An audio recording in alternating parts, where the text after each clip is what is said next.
the music or should be on two separate things. We'll see about that.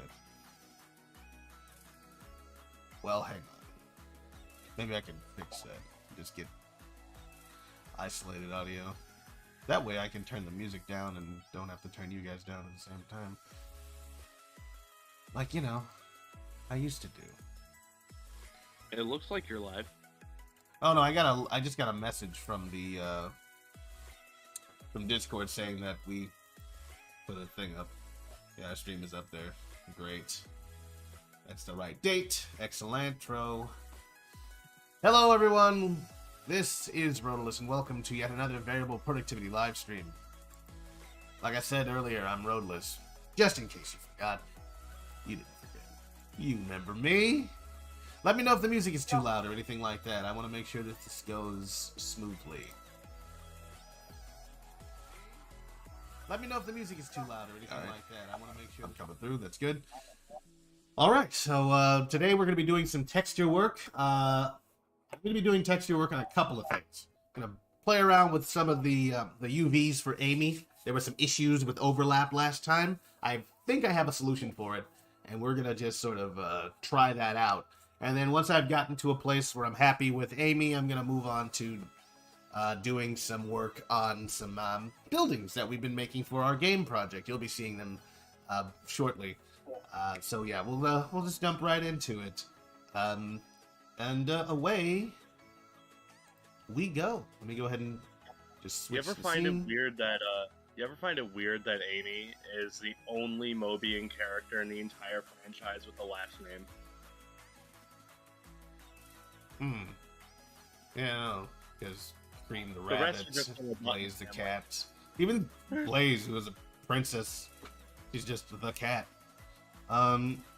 Blaze the cat, Knuckles the Echidna, Sonic the Hedgehog. If you're talking about games... Miles per hour. There we go. That's true. And we're talking about games specifically, obviously, because there's plenty of characters that have last names. Wait, this. So, yeah, no, and I'm thinking, like, outside of Tails and Amy, you got, like, what is it? You got Maria Robotnik. But, yeah, she's a person. Robotniks. You said Mobian characters, so, yeah, those kind of already disqualified by dint of the fact that they're humans. Yeah, no, it's, everyone's an orphan, I suppose. And even then, like, Tails is, like, always called Tails. Yeah, everyone's known. Maybe everyone has a last name, but they're just like, look, man, I'm just gonna... Is it Ogilvy? Maurice? Yeah, that's what it is. Ogilvy Maurice the Hedgehog. Named so by his parents, which is why he ran away in the first place. He just didn't want to be associated with his boomer parents. I mean, I'm thinking, like, They're lame. I'm trying to think, like, Knuckles doesn't have a last name. I don't know what Knuckles' deal is, because, like, I've always questioned Knuckles specifically because he's the guardian of the Master Emerald and he's the last of his race. So when did he see his parents die? Or was he raised in the wilderness by himself? Who told him that it was his job to guard the Master Emerald? Maybe he just assumes that that's his job, but no one told him to do it. They're just like... Yeah, but how was he raised? Was he just a child? And then, like, his parents, like, abandoned him and they died? Or, like, did Knuckles just live his early life just scrounging in the wilderness like a wild animal? Just surviving? I assume that's how all the Sonic characters live. Or the adventure games. Some of them lived in cities, I guess. I don't know. It's a puzzling question, I suppose. Oh, wait, not that. It's gonna be. I mean, Tails is easy. I just imagine he's an orphan. He's just an orphan that started stalking Tails. I mean, that's the canonical thing, which I find funny. Stalking Sonic. Yeah, no, Sonic 2, literally, its manual, I think the Japanese one was like, oh, Tails was made fun of for having two tails, but then he saw Sonic and started following him. And then Sonic started chasing Eggman, and that's the start of Sonic 2. So throughout all of Sonic 2, Sonic and Tails don't know each other, and Tails is just following him for no reason. And they become friends when Tails saves his life on the plane after he falls off of the thing. He's like, hey, no, for real. This friendship is gonna be a thing. I know you don't want it, Sonic, but it's just too late. You've been stalking me for 12 hours. Yeah? You're my new daddy. I don't want this. And then he jumps off the plane. And that's how the game ends, so it makes perfect sense. You think he's doing the peace sign at the camera, he's actually trying to bail and get away from Tails. Like, no! That's why when he turns supersonic, he flies up away from Tails. Yep. That's a continuation of the scene in Sonic Sonic 3. Yeah, no, Sonic 3, they're flying towards Angel Island. Sonic's like, alright, time to bail! And then he gets interrupted by a new best friend, Knuckles. He's like, what, there's more of you? I'm your new greatest enemy. This is better. Sorry, that card's already been filled by the kid on the plane. Eggman's like, I thought I was your greatest enemy, Sonic. A lot.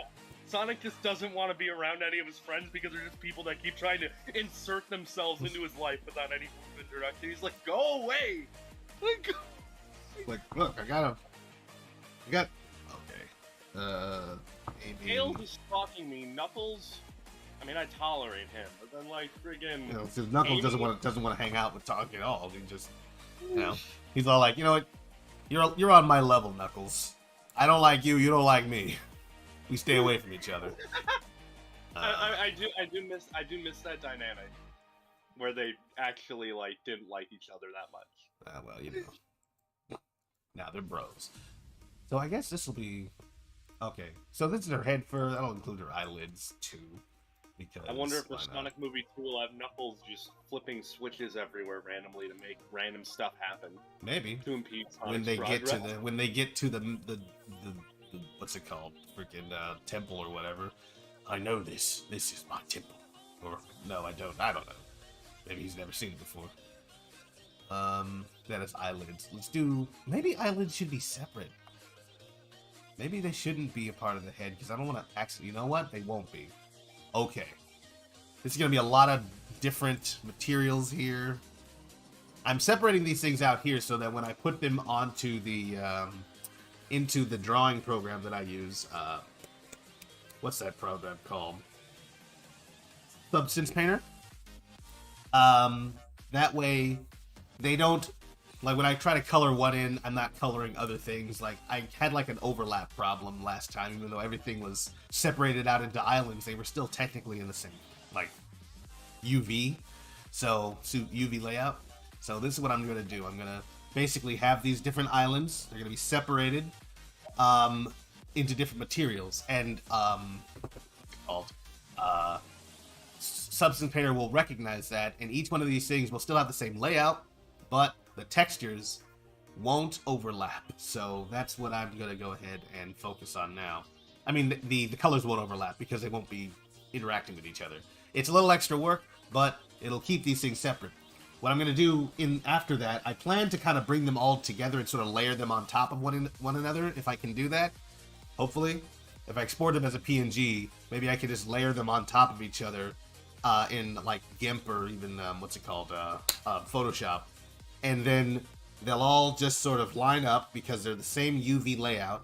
And then I can just make that into one texture with all the kind of bump maps and the surface maps and that kind of stuff. So she looks like she has fur, so we've got a bump map in there. She looks like she has like shiny eyelashes or eyeballs or whatever. The kind of things that you need in the texture, but it's all just sort of compressed down onto one piece, one texture. To compare this, I have done models in the past where every material has its own set of textures, like the bunny thing that I did. So like her eyelids were like their own texture, and that texture had its own bump map, normal map, and all that kind of stuff. It works in Blender because, you know, Blender will just bring it all together and you can do it like that, no problem. What I want to avoid is having too many textures in the game, because more textures means larger game file, because textures do not compress. Not nearly as well as other things. Pictures don't compress. So if we were trying to make the game like, you know, we were targeting maybe 2 to 3 gigabytes for our game, it wouldn't be possible because the textures are in there. I'm sure there's a lot of different methods that we could use, but I'm going to try to make it as simple as possible. One texture for Amy, one texture for Tails. And it just has all the information that Unity needs to make them look good. So that's my spiel on that. That's what I'm going to focus on. And then I'm going to do that for pretty much everything going forward. It's going to be my method to avoid overlap and extraneous textures. Thank you for coming to my TED Talk. You know, I was just thinking in the back of my mind, like, you know that scene in Sonic Adventure 2 where, like, Eggman jettisons Sonic into space in the little pod thing? I thought to myself, like, I know the real reason is because it's a cartoon game franchise for children, but why doesn't, like, Tails, while Eggman is focused on monologuing to Sonic, just take him out right there? He's in a giant mech machine that can fire guns and bullets. Tails like, he's like, I wouldn't hurt a fly, even if that fly was Eggman. Which he is. Just imagining, like, Tails just fires a bullet straight through Eggman's head in the middle of that cutscene, and then it just, like, fades to white. Yeesh. And you just see Tails do his default, like, I did it, Sonic! Like, yeah! And then Sonic's all like, Tails, I'm disappointed in you. I'm gonna leave. I mean... I won, though!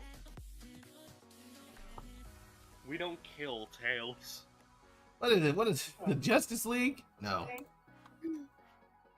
Yes. That's eyelids. Oh, I need to actually also spell eyelid right. Tails. It's like we don't kill Tails. Are you Superman or Batman in this instance? Because I don't think you're either. No, I'm the Flash. I'm the Flash, Tails. You're too fun to be Batman, but you're too morally, like, dubious to be Superman. Too fun for Batman to... Well, I guess I'm Shazam? Old enough. I'm about the right age. Yeah, here we go. I'm thinking like, I mean, Eggman. Maybe Eggman has like a code where it's like, I'll kill and murder and corrupt and torture and kidnap people, but I won't kill a fox child. That's beneath me. It's like a Scar. But if you're actually hurting someone, that's when you've gone too far. Okay.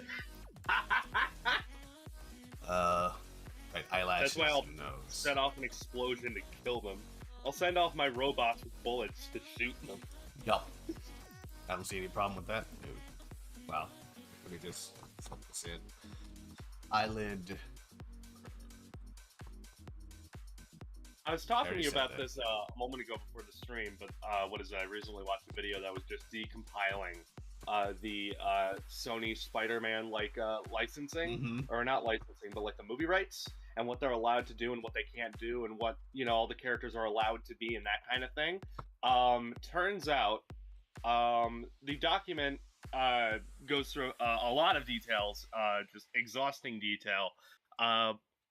Peter Parker, they are allowed to use Peter Parker, every previous, current, and future rendition of the Spider-Man character. Mm-hmm. That's a pretty easy one.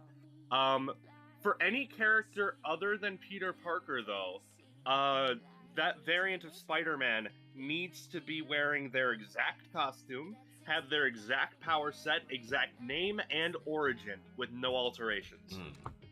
Alright, then. Let's bring this through here. Still, I mean, that's... I mean, it's obviously changed over the years because this is like the old one during like the 2014 like Sony hack or whatever that came out. Right. And clearly that changed since we got Spider-Verse and Miles has a slightly different origin. But what is it? Yeah, I wonder what constitutes an acceptance for that. But what's it? The Peter Parker character specifically is stated as he needs to be white, he needs to be heterosexual. He needs to be bitten by the spider while attending either high school or college. He is then raised by his Uncle Ben and Aunt May. These are mandates. He needs to be these things. What is it? They make an addendum for Peter Parker being heterosexual, as he can be anything other than heterosexual, presuming that this is a variant of Peter Parker that is from a different universe. That is a different sexuality, but only for that, not his race, just his sexuality. Peter Parker has to be white across the universe. It's the one constant. He, in fact, is a next being. Hello! Okay, but Tails in Tails Adventure killed at least 1,000 birds. I mean, that's if you did a genocide of bird run. No, that's perfectly fine. Hello, okay, welcome to the Variable Productivity livestream. Thank you for stopping by. I hope you didn't write that too long ago. What's it? speaking of genocide, Peter Parker goodness. Peter Parker is not allowed to torture, kill, or like murder or anything. Addendum, there's an asterisk, unless he's in the black suit. He can do all those things as long as he's in the black suit, but if he's not, he can't do those things. Yeah, because he's got the... I'll never know what hit him. He can do whatever he wants, because it's not him anymore. It's that's interesting that they have this, I guess. But you know what? It would make sense. It's a brand. Another addendum that is funnier, though. Peter Parker is not allowed to abuse alcohol, sell, or consume drugs of any nature, asterisk, unless he is in the black suit. That's funny. Can you imagine, like, the sequence where black suit Spider-Man walking up in the streets selling people crack? And it's just like, hey, man, you want to get bumped? It's like, wait, aren't you Spider-Man? Yeah, but I'm black suit Spider-Man, so it's okay. It's like he's just normal Spider-Man, and then the second he goes into the black suit, he just, like, pops a joint. They're like, how are you smoking that with your mask on? Like, look, Spider-Man. It's a symbiote suit. It's like not even a suit. It's my skin. What is it? I'm smoking through an alien. Not addendum, but just say a mandate. The symbiote has to be an alien costume from space that Peter gets involuntarily. Oh. He cannot make it himself, and he needs to be an alien costume. It cannot be synthetic. Interesting. I guess they... Alright. These are things. I like this. List of Spider-Man characters that are allowed to be used is that in the comics or external media outside of movies, if there is a character where Spider-Man is the lead focus of that story, and there is a character that is invented over the course of that narrative, if Spider-Man is the lead focus of that story, regardless of whether or not it's a Spider-Man issue or not, that character could be argued to be associated specifically with the Spider-Man character, and Sony would own them. Oh. Very clever, I suppose. It is. It was theorized, or in the video that I watched, the point that in the Spider-Man comics, Spider-Man is barely ever associated or like involved in massive crossover events, and that's probably why. Yeah, because like you put him in there, you make a character that he interacts with, that becomes Sony's property. They're like, well, let's just avoid giving them things. The character of Spider-Woman, Jessica Drew, is not related to Spider-Man in any way. However, the name of Spider-Woman and the character of Spider-Woman is commonly associated with the Spider-Man character, so Sony owns the rights to Spider-Woman, the superhero design, costume, that kind of thing, and power set. But Marvel can use Jessica Drew, just not Spider-Woman. But Sony can use Jessica Drew's Spider-Woman at any time. So, could they just make like a Spider-Gal with Jessica Drew? Would they be able to get away with that? No, they can't, because that's associated with Spider-Man. The name of Spider-Woman and the character and costume is associated with Spider-Man. Or they have like a common sense kind of a thing going on, which basically means that if this character is largely associated with the Spider-Man character, that means Sony can use them and own them. Yeah, making characters for... Well, that's legalese for you. Trying to make sure they cover all their bases. Assign that to maybe gloves. There's a lot of stuff, I know, but I do want to avoid... Another thing is that if a character... Say they use a character like Miles Morales, like an alternate universe version of the character. If you use the character Miles Morales, his supporting cast needs to be that of the original version of the character. So you can't have any new characters, or well, I guess you'll just tell. For example, the MCU version of Spider-Man, Ned Leeds. Ned is a Peter Parker associated supporting character from the comics, but the character of Ned in that movie's, for everything from his appearance, design, characteristics, role, he's Genki, like Miles' best friend in the comics. All right. But they can't name him Genki, because if they named him Genki, they wouldn't be allowed to use him, because Genki is a Miles Morales supporting character, and they can't cross those things over. Like, you can't put Neck into a modern game because he's from the classic era, except, no, this is not between two companies, this is one company. No, it'd be like, what is it? It'd be like, you can't use Marine in a Sonic story, a Sonic friend, because she's Blaze's friend, Blaze's friend, and that has to be Blaze's thing. And Tails can't be, therefore, in a game with Blaze in it. Not possible. Let's just made a game about Blaze, because that's Sonic's friend. Sonic's friend is Tails. Tails can't be Blaze's friend. Sorry, yeah, guys. no. So they made the character of Genki in Ned everything about the character, but they couldn't call him Genki because Genki is a Miles Morales character. So they pulled a Peter Parker character's name and slapped it on Genki's character, so they could use it. So they very That's it. Okay. Any dress, any gloves, plus this thing real quick. Amy stash. Yes, I'm making a lot of things. Let me just quickly do this. I'm not gonna say anything for a bit. Not necessarily ignoring you, but I cannot focus if I respond to everything you say. Amy. Yeah, no. What is it? I just find the mandates and stuff like very interesting, because it's just like the level of weirdness that goes on in like company mandates like that when it comes to like mascot characters is always stupid, and I love it. Protect that range. This should probably go on the dress, shouldn't it? This is just the underpants, so I can put this in dress. Thing is, like, we can't use Sally Acorn. Why can't you use Sally Acorn? Do you not want to? No, actually, it's because Sally Acorn is associated with this incarnation of the Sonic universe. And if we were to put her in the games, that would be breaking the rules of the universes that we've established in our mind. Because Sally Acorn is an Archie Sonic character. We can't have an Archie Sonic character in the game. That would be Sonic character. And Deke doesn't exist anymore as its own thing, I don't think. And therefore we can't use it. It's like, you own all of these things. Like, yeah, no, but no. I mean, the only difference, of course, is because Sony, I guess, if they were to interact with another studio, I think that's why they have all the legal stipulations, and it's also a brand thing. The whole Sega does it arbitrarily. There's like no way they could possibly lose out on anything if they were to do something like that. Because it's their thing. They own all of it. Barring a few characters, I guess. Yeah, no, it's not like Sega has the license. Like, No, they just like own him outright. Yeah. They don't have to talk to anybody. Okay, so that's Amy Limbs. I mean, unless they do, right? I mean, maybe there is some legal garbage with the Freedom Fighters that we don't know about. I strongly doubt it.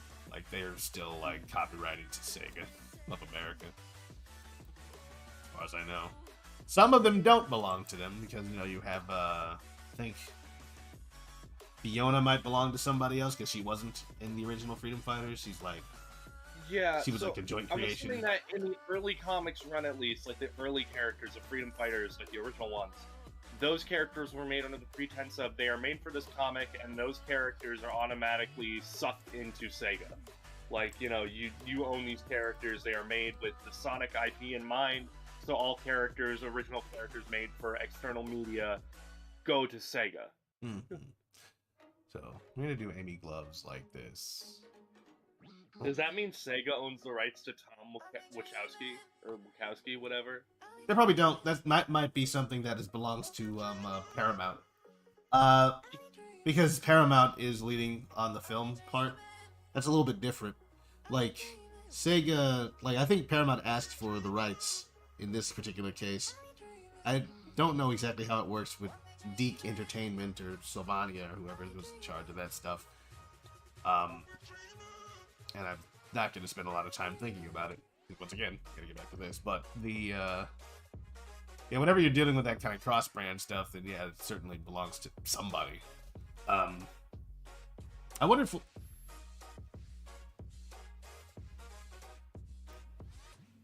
I guess Sega could own Tom, but it's like, they're not going to do anything with Tom outside of those films. You're not going to see any Tom plushies. You're not going to see him or his wife anywhere else. Maybe Sega owns Owns what? Longclaw. I guess. Like, again, it's just like, yeah, they own it, but just like a character that it, I don't know. I'm not gonna say anything. I don't want potential spoilers here. In any case, I'm just gonna go ahead and make another one of these things. I'm doing custom Spider-Man costume, and it's a nightmare. Texturing is disgustingly hard. It can be. It's not like the worst thing ever. Honestly, weight painting is more complex for me. I guess it's just really depends Actually, on how that's a patient question. you are. Wait, are you making a model or are you making a physical suit? Yeah, Spy, what are you making exactly? I can imagine texturing would be even harder at that point. Yeah. Yeah, no, very much so. Because you have to dye it. But I think what's happening is Spy is making a model. That's just my assumption. You can correct me if I'm wrong. Bracelets. This is gonna be a lot of extraneous work. Bracelets. It actually reminds me of this model that I found on Twitter. Oh man, where was it? There it is. I'm gonna pop this in the muties. All right. This model is insane. Oh, the character model? This is a model. Yeah. This is a turnaround of a model, and it's like, wow, that's good. You like the cell shading? Well, not the cell shading. That's just lighting. Yeah, it looks pretty good. What is this for? I don't know. Show? Some guy just made a spectacular Spider-Man model in Blender. Very nice. Very nice. Baby bracelets. Sign those. Keep it moving. Blender has a lot of potential. Potential. It's like it's currently being. Yeah, no, sure. It has a lot of potential. It's also realizing a lot of it as well. Blender is freaking great. I'm a big Blender fan around here. I don't know if anyone noticed this. You like blenders? Yeah, I do like blenders. What types of smoothies are you making? Well, typically I just go for the basic, banana. I do have a blender. I haven't actually made a smoothie in that thing in possibly a year. Like I haven't made anything in there. I don't wash it. It's not dirty. It's just probably full of dust by now. I mean, the best part of using a blender is just using it, making it go like. Oh, I'm using Roblox clothing, but it wraps around the character. It's not on the model itself. Oh, okay. Yeah, I imagine that's not easy, especially with the Roblox proportions. Let's do this. Let's do an inner mouth texture, even though we don't necessarily need one. But plus that. We'll do inner mouth.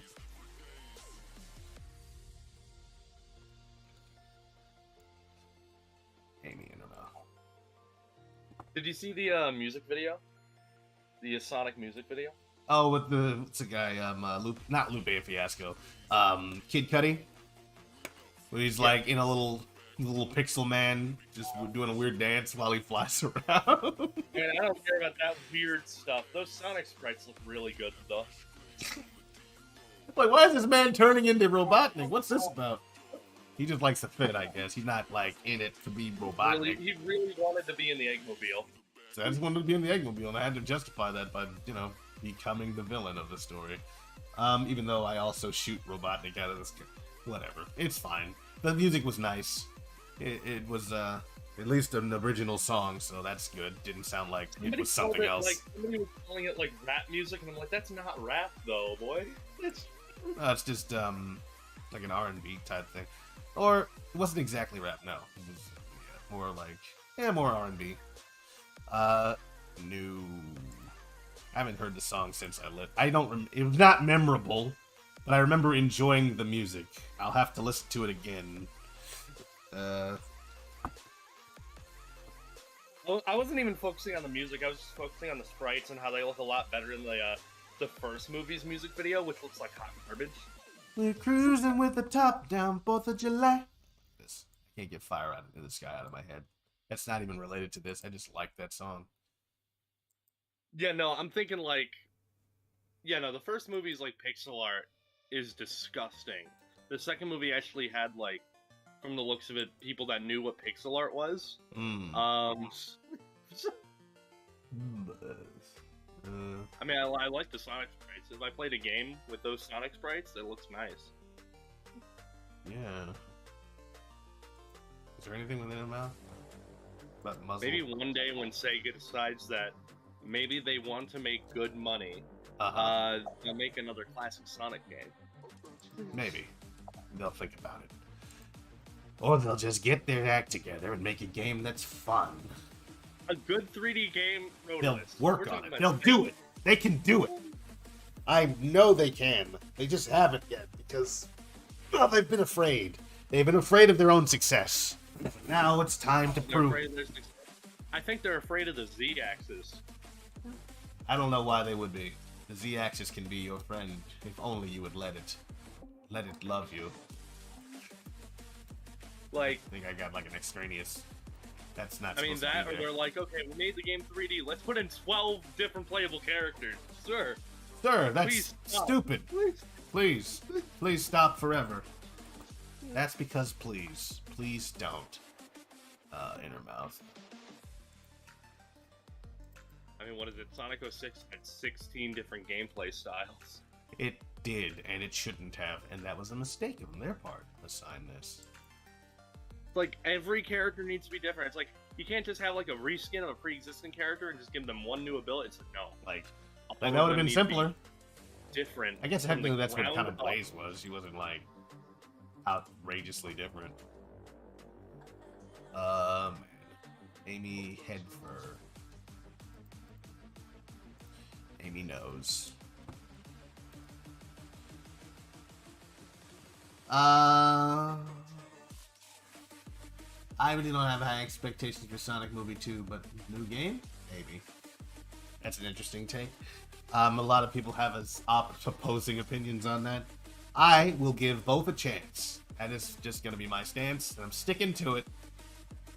I feel like Amy knows should not be its own material. It should be this. You're gonna give the game a chance. Like, I'm thinking, like, a new trailer comes out and the game looks no better. Would you still be like, I'm gonna buy this? I mean, I'm gonna end up buying it anyway. Like, I bought Sonic 06 just to see what it would be like. So, like, I mean, that's Sonic. I'm not gonna buy it immediately. If it looks terrible, I'm just gonna let it sit there until the price goes down. But if it looks like it might be fun, it's $70. $70. That's not like a compatibility version. It's just $70. Yeah, no, we'll see. I think that they'll show us something. It's coming out this year, I believe, right? They didn't... Until it's delayed until next year. We wanted the game to be good, so we've delayed it until 2024, when you've all forgotten about it. And then we'll just sort of like quickly release it, not say anything, just like shh, and tell you about this this Sonic Origins that we've just now gotten ready in 2024. So you'll play that instead. But at least we'll have something that'll make us money. I can't believe it. I can't believe there's an 8-year gap between Sonic releases. That's not actually all that uncommon for Sonic the Hedgehog games. We don't be getting a lot of games though coming out that often. I mean, not 8 years though. Yeah, no, it's large, but not insurmountable. That's larger than a Zelda gap. Eyelid fur, select that. Eyelash. And you know how Nintendo be with their gaps. 5 to 6 years average. Yeah, well, unless you're a Metroid, you get 19 years. Yeah, no, I mean not 19 years. The last game that they made, the 3D one, was like 10 years ago. I'm just saying, y'all Zelda fans need to stop complaining. Not that they are, as far as I know. I mean, no, they don't have reason to complain because they know their game will be good. Yeah, they know that the game is going to be solid and like fun, and it's going to be released to pretty positive critical reviews, so no one has to defend their love of Zelda when that game comes out. I'm gonna say eyelash and eye. It's like when you play a Sonic game, you're like, I like Sonic, what type? And then people are like, I like Zelda. Assign that there. That way. I mean, maybe somebody will be like, do you like 2D Zelda or 3D Zelda? But that's about it. And it's not like Sonic where it's like, it causes mass riots as far as I know. I think it's like... Yeah, no, it's less incendiary. Amy bracelets. Did I make those? Okay, Amy sash. Because there's no real stigma between like 2D or 3D Zelda. It's not like 3D Zelda has like a constant hit or miss track. No, they're not plagued with those problems. Let the beat drop. Let's see here. No, nothing. Okay, that's fine. Moving on. Sash. Apparently. And then you got 3D Metroid. That's like just a first-person game, unless you're Other M. Yeah, Other M is like trying to do both, and it didn't do either. So I didn't play it though, so I can't really say. I've just heard bad things. Amy sash, Amy dress. All right, I can't wait for the announcement videos. Like, announcement: Metroid Prime 4 has been delayed. We're starting over again. I'm like, we're starting it all over again. Like, wow, you guys just either don't want this game to come out, or you're like, just can't get really a good don't game know off what the you're ground. doing. Like, which is weird considering, you know, the people who made the first Metroid Prime game still exist. I guess they belong to another group and they can't necessarily just break themselves away to do I mean, that. they're like a third-party studio. Yeah. Well, Dread was pretty well received, and it was a third-party studio as well. Like, Yeah, Nintendo's not making Metroid anymore. shoes. Amy shoes. I mean, I don't know. Maybe they will because they made a game that finally sold. Yeah. I think it was a wild experience for everybody involved. They're like, whoa, what? Metroid makes money when we advertise it? What? What? You mean if we don't intentionally kill it, it'll You mean, like, come out? I didn't expect, I mean, how did the success come out of nowhere, man? Like, Metroid didn't make us any money the past, like, 10 years. You guys didn't make any Metroid games in the past 2 years. I bet what? Excuse you, sir. We put a Nintendo Land attraction in there. You do not have to be so hateful. Wait, are these connected? Samus wasn't Smash Brothers? People played as her? What? Anyway. Okay, you got the shoes. Amy shoes. Oh, this is gonna be crazy considering this is another part of it. It doesn't matter, actually. Maybe we'll get an F-Zero game. Maybe that. I mean, maybe. I wonder how those fans are feeling. They're like, oh no! The apocalypse is upon us. We never expected them to make one of these. Amy shoes. I mean, the last F-Zero game was released in, I think, 2003. Oof. I don't think I've ever played that aside. No, I know I haven't played it. I think I played one F-Zero game ever. Shoes. Select. Somehow these aren't connected. I think Animal Crossing. Yeah, Animal Crossing came out like a couple years ago, I think. Yeah. Yeah. Let's see here. No, nothing new on the chats. Assign Amy shoe. Select. Alright. So we got the shoes there. It's pretty good. Maybe I should have the souls separate. I usually do because of the way souls work, but her souls are the same colors of the rest of her shoes, so there's nothing special about that. I was gonna say Pokemon as a Nintendo franchise, but that's not a Nintendo franchise. It's Niantic. It's a what? Oh yeah, no, it's Niantic, right? No, or it's Game. Game Freak. Yeah, that's right. Niantic just worked on that Pokemon Go thing, and that's the only thing. Yeah, Pokemon is an external, like, Pokemon is its own company that has Game Freak make their games. Game Freak's like, please. And when it comes to Pokemon, like, they're not owned by Nintendo, but Nintendo has them contracted to make it so that every single one of their Pokemon games release exclusively on Nintendo platforms. Ah, yeah. I've noticed that. Select this. Which makes me think, like, what if they were, like, pulled out of that and they could make games for, like, PlayStation or something? But you know they wouldn't. They just focus on mobile games. Yeah, right? Because they're like, oh.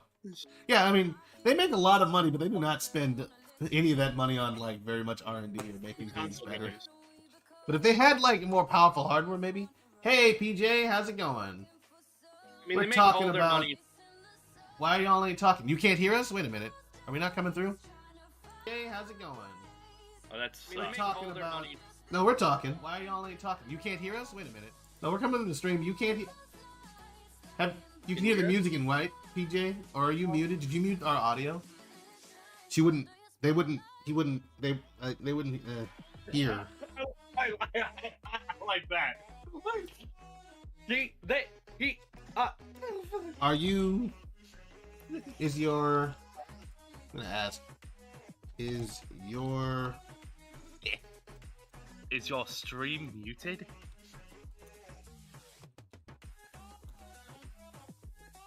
Because I know we're coming through.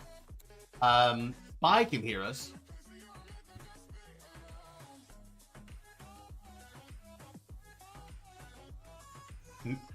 Nod your head once for yes, nod it twice for no. Wait, nod my head? Yes.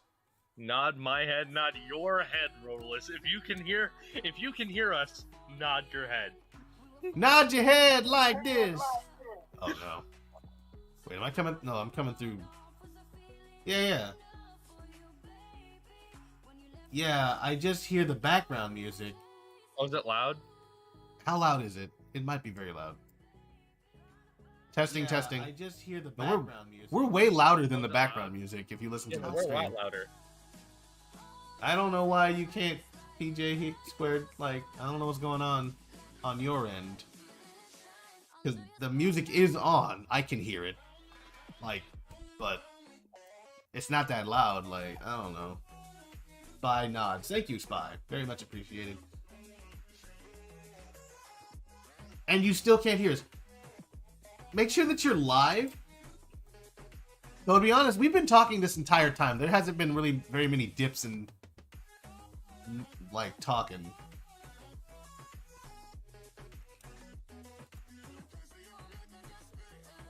Are you live? Yeah, that's very weird. How in the world you would hear a different stream than everyone else? That'd be insane. Like PJ's tapping into another dimension and he's watching like an alternative stream. Yeah, an alternative stream where no one's talking, it's just music. Like, I think what happened is likely PJ might be not live. You know how sometimes when you're watching a stream and you fall out of the live?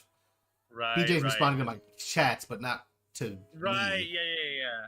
I'm thinking like what do you think we're talking about in like an alternate universe and like an alternate stream? Any number of things, because that's how alternate universe works. I guess I'm saying that because I don't. What? I mean, what type of like just a random thought experiment to shoot stuff at the wall? Like, what types of alternate universes do you think would exist where we would be working on a project or making a stream about something? Hello, everyone. This is Roadless. Working on Tales of Adventure Armada. We are right about to release the game. Tomorrow we go gold. Everything has been completed, all the mechanics, and it's looking pretty good. We've decided to build it all at once, so we've been on kind of like a blackout for about a good year, but it's actually about to happen, and I am so excited to present this to you. We're just tweaking the last bits of things, and we're doing a Q&A. We've got Markiplier over here. He's going to be joining our call in a few minutes, and we're going to be talking to him and maybe some people who matter in the Sonic community, like I don't know, Sam Procrastination Spray. I know he has connections. We're about to put this thing down. Sega is they've finally lifted that cease and desist. We have legal rights to sell Tales of Adventure Armada. Yeah, Sega bought the game. Yeah, they hired us to work on the project because they had no confidence in Sonic Team. Big surprise. Yeah, Sonic Frontiers was canceled last month. Yeah, Sonic Frontiers. They released the gameplay footage first, and we think that was a major mistake on their part. It was not ready to go. Clearly not ready for prime time. They had said that it wasn't going to hurt their image, and that was wrong, unfortunately. Sonic Origins was pretty good, from what I've heard and what I've seen. Yeah, the new Sally Acorn video game also coming out next year. Getting a lot of good stuff. The Sonic movie was like a critical darling, actually, like 10 out of 10 across the board. It is the first time a Sonic a video game movie adaptation has won Academy Award, which is like Oscar. Like it won in like at least 4 different categories, and like did not see that coming. Sonic Prime, highest rated show in Netflix's entire catalog. Like it actually made the company profitable. People are actually paying money to see it, and it's like an event. It's like a freaking event, and we couldn't ask for more. Mario movie also looks pretty good. Jeff Goldblum as Mario worked a lot better than we thought it would. I didn't think it was gonna work at all, to be honest. I would have hired Chris Pratt, but that's just a personal feeling of mine. Let me. Well, I mean, it's a little bit of a shame though. Doctor Strange 2 confirmed to be the last movie in the MCU before a major reboot. Don't know what they're gonna be doing. Well, it's kind of strange because actually, and this is something, you know, you never really know what would have happened if they had decided to continue with the MCU. They thought that it would be best, like, you know, Kevin Feige, you know, God bless him. He was like, look, I want to just end it here. Endgame is good enough. And that's it. I think we're running out of steam. Like, he's just like, you know, I don't want this to become bad. Yeah, it's like we would just want to make really good films. We want to make something that'll stick with people till the end of time. So we want to end it now while it's still good. It's a piece of film history, never been done before, probably won't be done again. And I think we're going to move on to other projects. We're going to make a Treasure Planet live action movie. No one has asked for this. Not like a remake. We actually canceled that project. We're going to be making live action sequels. Live action sequel. And we're reopening. It's to work in tandem with like our celebration of our 2D animation industry. We're reopening it. Animated film. Yeah. So that's the alternate that we're having this stream in. Thank you for coming on this ride. I swear the new Spider-Man trilogy that is going to happen maybe would mean Tom Holland does 6 Spider-Man movies. Wait, didn't he?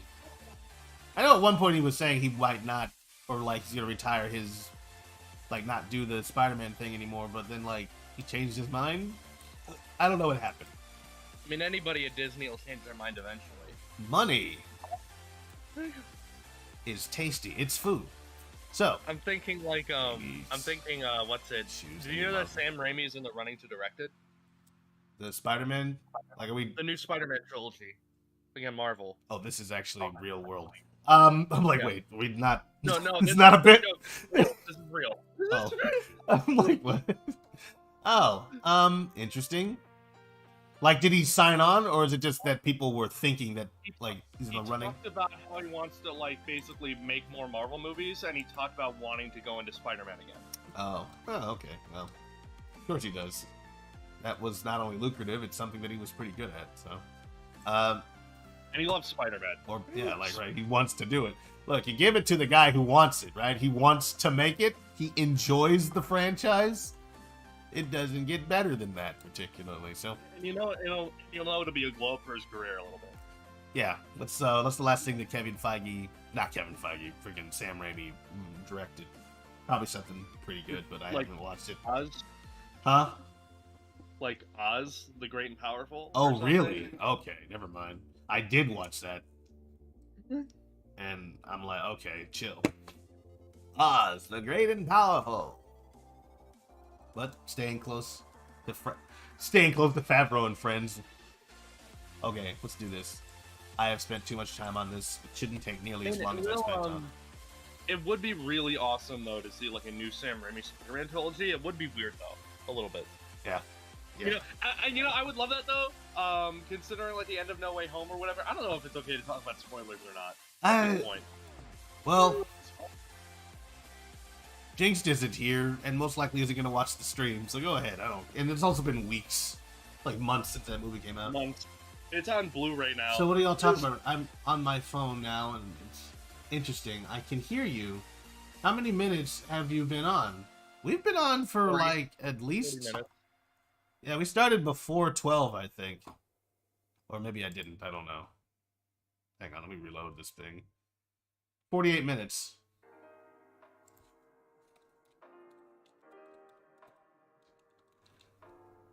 Just stuff and things, though.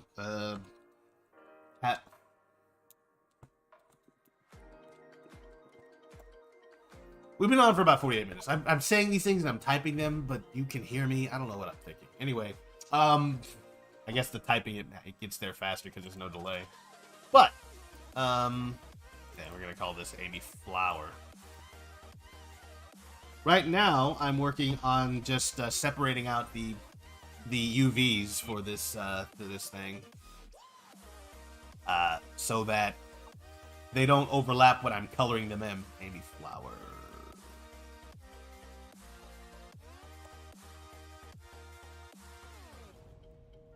Oh, let's turn off the reference images. That's not helpful. What's it like? Yeah, no, like considering the way Spider-Man No Way Home ends with the post-credit scene with the Venom symbiote teasing, like, oh, we might be doing the Venom symbiote next. Maybe that's why Sam Raimi wants to do it. Like, oh wait, that's like, the thing. It's like I did that. I know what that is.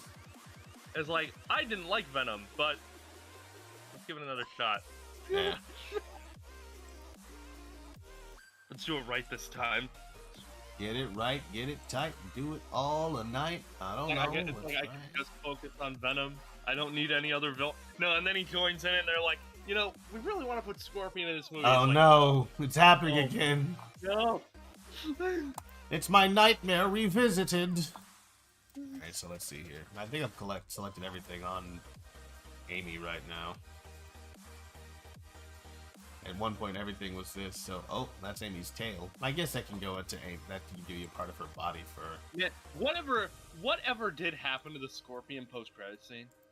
I don't know. Wait, that's from, like, Sonic... I'm sorry, Spider-Man 2? Amazing Spider-Man 2? Yeah, that's from, that Scorpion post-credit scene is from Homecoming. I don't know. They were like, oh right, the Scorpion, right? He was in prison. Yeah, he was talking to Michael Keaton, and he's like, "Do you know who he is?" I got that confused with the Sinister Six teaser from the thing. That's what was in my head, I think. Yeah, no, they did another Sinister Six teaser in another Spider-Man movie earlier. They really want to get this Sinister Six thing off the ground. It just hasn't been working out so far. Like, what's it though? Yeah, no, but Michael Keaton talking to Scorpion being like, I heard you know who he is. It's like, if I knew who he was, he'd be dead. Yeah. Looks like that's going nowhere. Well, things change, man. Like, movies come out, planned, especially when you're working with two different companies. Like, if it was just one singular vision by one, producer or director group or team, then it would make sense if that sort of went in that direction. But because... it's like more, what's the word I'm looking for? Fluid than that. Then things will change and it's not going anywhere. You're right about that. Amy body. Amy torso and tail. I'll call it that because it's not her whole body. Honestly, her torso and tail could go on the same thing as her head fur. Or her limbs. They don't have to be separate. Not everything needs to be separate. But let's just say, Amy, cancel that. And delete it. I don't need it. Relevant. Amy, head fur. And then we go to... Amy, head... Have you been retweeted or liked by any NFT tweets? I haven't seen any. I don't know. Oh, I've been getting them a little bit. I mean, I have I'm not bragging here. I just have a lot of followers. So if one of them was an NFT account, I wouldn't know. I don't even have that many. I have 200. It's not that big a deal. It's just I don't know who's following me. So if someone is a bot, go away, bot. I don't like you. Whenever somebody likes me and they're art post or whatever, they have that description that's really this feels body. I always like to check to make sure it's not some NFT garbage. No. Right. I guess because they can steal your stuff. Put it somewhere else. I suppose I'll have to be more careful. Even though I've got protection on DeviantArt. They, for a few months at least, will keep your art from being... Well, they'll look and try to search and see if your art's being used as an NFT or something illegally stolen. All right. So... I've been thinking about just posting my stuff on a different Fur Affinity account because Fur Affinity is just chill, man. It's so I think DeviantArt's kind of similar, but Fur Affinity just has this thing where it's people just post their stuff and it's you get likes and favorites and there's not a lot of pressure. I don't like Twitter's algorithm or the constant competitive nature of just needing to show people stuff all the time. I mean, that's part of it, but Twitter's just kind of exhausting. And it's nice to have a different that's interesting. A different page. You get more people, just generally, even outside of that. That's been my entire approach. I don't necessarily do it to be competitive with anyone. I just put stuff out when I have something to put out. I'm not trying to build my brand, though, so I guess it's different for you than it is me. I'm just putting things up. I used to do that with DeviantArt, and the way I got as many people looking at my DeviantArt stuff was by being, like, joining groups and posting there so more people could see it, but that was about it. I just don't like to have to think about going to other groups, so I've just been posting things. I've been getting less views on DeviantArt, but I don't care. It's somewhere. Someone will see it. I like comments, though. I'm trying to understand why it showed me the timeline as if you were not live, so I was confusing at first. Like, there's a timeline. You can always, like, scrub backwards, even during a live stream, to see earlier points of the thing. And there's a little red dot underneath the timeline that says live. If it's gray, that means you're looking at an earlier portion of the stream, or something else. And if it's red, then that means that you're up to date with whatever's most, like, recently coming out. So I don't know. It was my headphones. Oh, I see. You were looking at your phone. You couldn't hear us, but you had the headphones. All right. Well, I'm glad it got worked out and you can hear us. That's what matters the most. Head, torso, tail. Yeah, Amy has no neck. It's fine. It's like you like comics. Well, maybe you'll like my original comic series, posting in some places at some point when it's ready. When I do it, and if you don't, all right. I mean, I've been doing it. I can't say when it's going to be coming out. Yeah, that is a secret. Only I know it, and you can't. I won't tell you. Like when I create my goal is like, you know, like I don't want to be like, I have my comic series ready. I've got like a lot of assets and everything. Like I'm making pages and stuff, and like I have scripts. Mm-hmm. It's like just a matter of like, what is it? Not just making it, like I'm doing that, but it's like I'm not gonna be like, you know, oh, issue 1 is out, post that immediately. I want to create like a backlog. All right. Sounds cool. All right, so we're gonna save this. We're gonna export this now as FBX. Only selected. Oh, excuse me. Let's see what happens this time around. Now I should be able to hide them when I don't want to see them. Gonna open up, what's it called? Substance Painter. By doing this. I don't know why I don't know if Substance Painter has a toolbar option. Anyway, pin to start. Open file location real quick. Pin to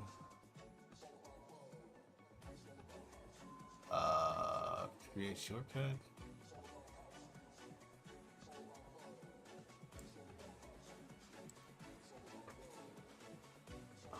Really? No. Okay, that's fine. Let's just do something. Man, I hate Twitter. I hate Twitter's character limits because, like, I'm getting ready to post like the progress update. I was just talking about that. I'm making a tweet about it now, and I'm thinking like I have like the thing that I want to say, but I can't make it too long because I still want to have room for like hashtags and those take up your character slots, and it's like, yeah. That's why I typically, when I have like a thing that I release on both DeviantArt and Twitter, I have the longer description on DeviantArt, just because I can. Obviously, no one's going to see it there because it's DeviantArt, but also, I said my piece. I made all the corny little jokes. Hashtags mean nothing. Need to be always small. I mean, I guess you could have... That's a thing, right? Twitter is meant for, like, people just talking. And when it comes to, like, advertising, you need to be, like, short and stuff like that. But if you're, like, smaller, you want to be able to get more information about your stuff out there. And you know people don't look at threads, so you need to put as much into, like, a singular tweet as possible, which doesn't really work that much. I mean, it works if you're good with words or have multiple ways of saying things. It does force you to think about what you're going to say. I know it wasn't, but it sounds like an underhanded slight. Oh, yeah. And it works if you have better ways. I did not mean that to be a slight. It's just like, you just might need to... This isn't a slide either. Just get yourself a thesaurus. No. I think I'd like to have more space to say things, but I'd much rather just be able to edit my stuff after I say it, because I'm like, oh no, I put like the wrong letter in here. Like, no, yeah, pick, yeah, no, that. Thing is, like, I hate doing a typo, and then I feel like a goon. Like, my problem now is the typo's there, and now the tweet has like 100, and like people have looked at it. There's like, it's all like, I'm not gonna get that again. So I don't want to delete it, put it back up, because then they won't look at it. It's like, yeah, congratulations. My most popular tweet is the one where I misspelled like some important like detail, like a character's name or some crap like that. Like, oh my god.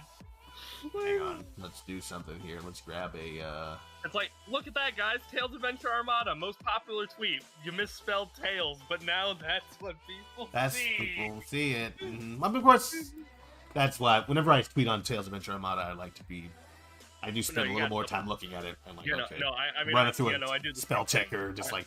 I run through that crap at least like 2 times to be like, okay, do I want this to say this? Am I sure about the tone? Is this joke actually funny?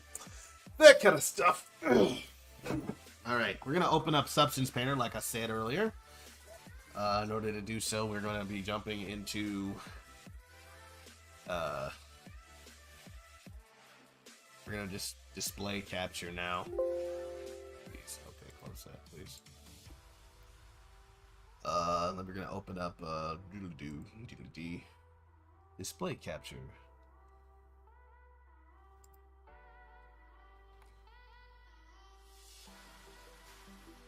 Move this over here, and then we're gonna go to transition over to that. It is almost kind of funny though, getting like the NFT bot, because the second you get an NFT bot, it's like, all right, have a new person to block. Let's do it. Yeah. Thankfully, you don't have like several hundred people to sift through yet. No, that's great. I mean, at a certain point, it's going to be unavoidable until, like, you know, the NFT market inevitably dies, or at least becomes so irrelevant that it doesn't matter. Or becomes so ubiquitous it doesn't matter. Not that I'm on the side of NFTs. I'm just saying, man. Careful what you open. Yes. No. I don't want to open anything. I want to make a new one. Jeez. I forgot how the computers work, you guys. Sorry about that. Let me bring up. Sony, Disney, they're getting into that NFT market. Where's my freaking... Where is... Oh, it's over here. Okay, I can see comments now. I was so worried about that. Alright, but that is there. New...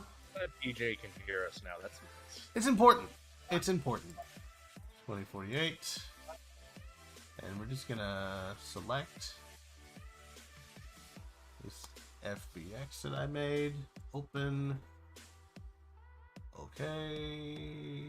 I think this is all stuff I want.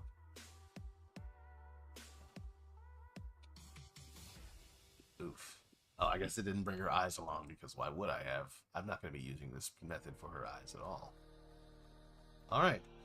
But one of the things that I can do now is I can actually, because now all these things are separate materials, I can hide them when I don't want to see them. And that makes it a lot easier to just work on specific parts of the character. So, if I wanted to work on our limbs, and oh no. Her shoes are inside out, or at least the little things on this part are. They're backwards, the normals are flipped. Ugh, do I bother? Yes, I bother. I care. I bother because I care. I'm gonna do something real quick. You can't... Well, I can bring it over here so you can see what I'm doing. Once again, I'm just sharing this whole screen. These look like they're fine on this side, but in reality, if you were to look at the... Oops. All of its oops. Show the... they're backwards. You can actually see a little bit better if you go and look at the face orientation. Red means it's backwards. So right now, I just posted my comic update little thing in promotions and content posts in the Armada server. So if you want to look at that and my stuff, go into the Armada server and join the Discord. There is a link in the description, right? Because there is a link. That is there, right? Yeah, it's there.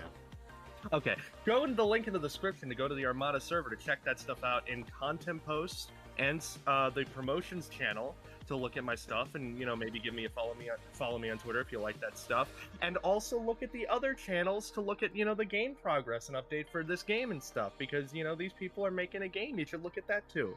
Primarily, that's what you should be doing. In fact, screw what Cryo just said. I'm kidding. This terrible. I'm trying to hustle on your. You're trying to hustle on my time. Get out of here. Get out of here. I'm trying to hustle. This is a mutual hustling, all right? Oh, okay. It's mutual now, huh? It's all mutual now. Hey, whatever. Yeah, check out Cryo stuff. I don't see what's wrong with the mutual hustle. Nothing. Typically, when you tell people that's what you're going to do. Oh wait, what happened to her eyes? What the?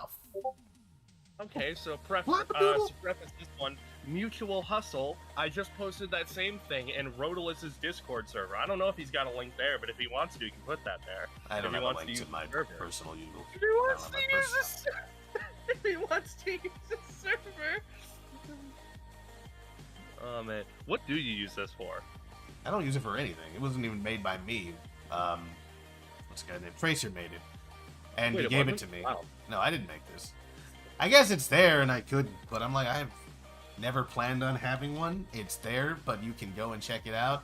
I really don't. What the heck happened? I don't know.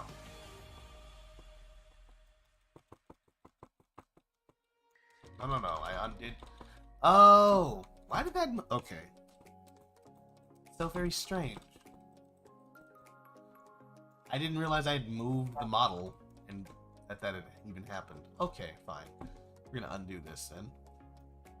We undid that. I think the most annoying thing about posting my heart everywhere is going down the list of Discord servers and just like being alright, right click, paste, enter. Right click, paste, enter. It takes zero effort. But it's just like repetitive. It's just like... did you say Pacific or specific parts? LOL. I see that. Cryo, yay. I'm trying to understand why it... Okay.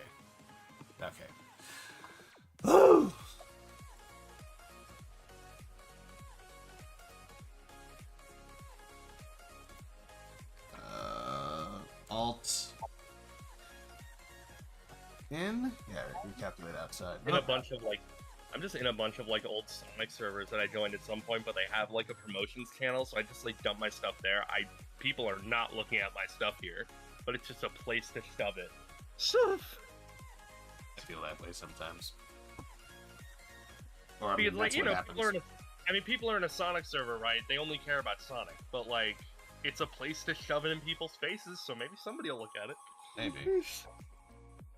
Maybe they will. Alright. I'll save that real quick and export it. That is what's selected, right? File, export. FBX. Amy Rose, again, export. Welcome to the variable predictive live stream where I spent at least an hour of the stream doing something that I could have done before. You know what? I was tired last time. I'll be on here until I'm done. Well, at least I have some stuff I'm going to be doing with family later, so I'm not going to be on as long. But I'm thinking about 3 o'clock is when I'm definitely going to call it quits on this particular stream. Just in case you were wondering. No, you weren't? All right. Well, new. I mean, well, I was just trying to be considerate, that kind of thing. I don't mean to be I don't mean to pry or be, invasive of your time or anything. I don't want to assume that you're paying attention to how long the stream is going to last or anything like that. But maybe for the people that do, talk about it. But I don't mean to be annoying or Wait, what? Hey, in your face about it. What are you talking? Are you talking to me? No, I'm just saying stuff, man. Fair enough. I'm not talking to you. I'm just speaking, and you're around. You know the noises that animals make. Dogs bark, cats meow. People speak. Sometimes we just make noises. Sometimes I just be making noises. Alright. So we're gonna do Amy. I guess we'll just start with her face. Amy. Oh, this might be the the issue. Probably should have Oh, done look at head that. Mr. Venom, wanna know what hit him? Venom is trending. Mr. Venom. Oh, you're talking about Eminem? No, just Venom. No, just Venom. Okay, I'm like, wait, what? Okay, cool, neat. I guess no, that was actually a direct reference. It's like, yeah, that's. Oh, I'm talking about what I'm talking about. Let's get the reference image real quick so that I can get the right level, like shade of pink for Amy. Is that what people are calling the Sony Venom weird universe thing? They're calling it the SSU, the Sue. I like the Sue. It's a good. That's a good name for it. About as good a name as any, I suppose. I mean, what do you call the MCU? The Masu? Masu. The tiramisu. Ooh, look what I did there! It was dumb. Then we got her head and all that kind of stuff. And then I guess we have her head, torso, tail. So, did I ever terminate her tail? I did. Okay, it's fine.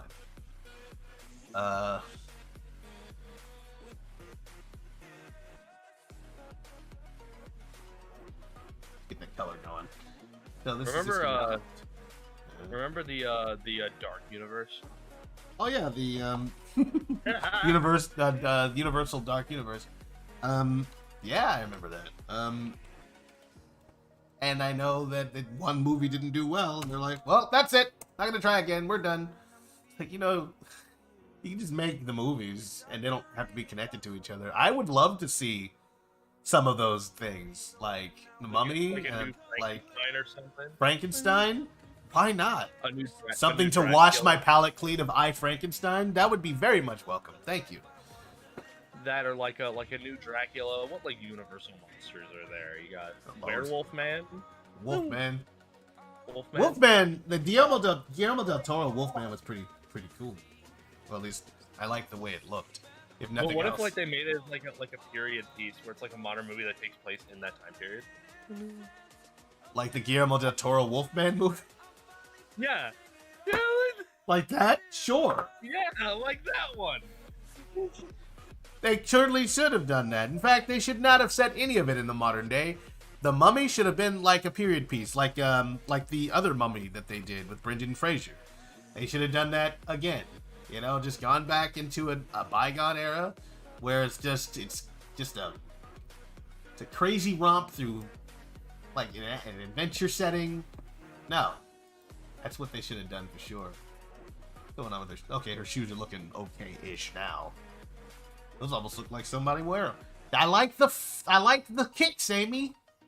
By themselves, they look pretty cool. I remember seeing some people talk about like an idea for like a Spider-Man movie that like is a period piece of the 1960s. Like it's all campy and colorful. In her mouth. Get rid of that muzzle. I would actually love it. I remember hearing a pitch in somewhere in some video, someplace, about like a like a Fantastic Four reboot for the MCU where the movie takes place in the 1960s. Uh-oh. Where they fight like Mole Man played by Danny DeVito or some crap. I'm a trash man. Amy. A Mole Man. Amy head, torso. That's all this stuff. Eyelids is what I need. Where did I put the eyelid fur? There we go. Amy's eyelids are pink, right? Modern Amy, at least. Yeah, not tan. So, yeah, no. In some pictures, I've seen people draw them as tan. Not that I have a particular problem with that. I just wonder where that comes from. I mean, honestly, what do you like? What do you prefer? No, I like Tan pink. or pink eyelids? I like pink eyelids. It's so. I guess it's like classic Amy or classic Sonic used to have like the beige or eyelids, and like that's not where I'm at. I'm not stuck in the past. It's not that I am not stuck in the past. There's just some things that I like less than others. All right, so we got. I just have a thing called preferences. Ever hear of it? There we go. Okay, here we go.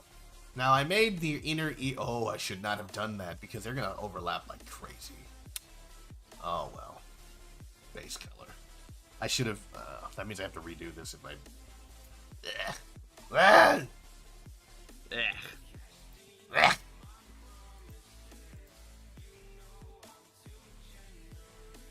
Color. the heck? Somebody made a I don't know what the context of this is exactly. Metallic Madness 2020.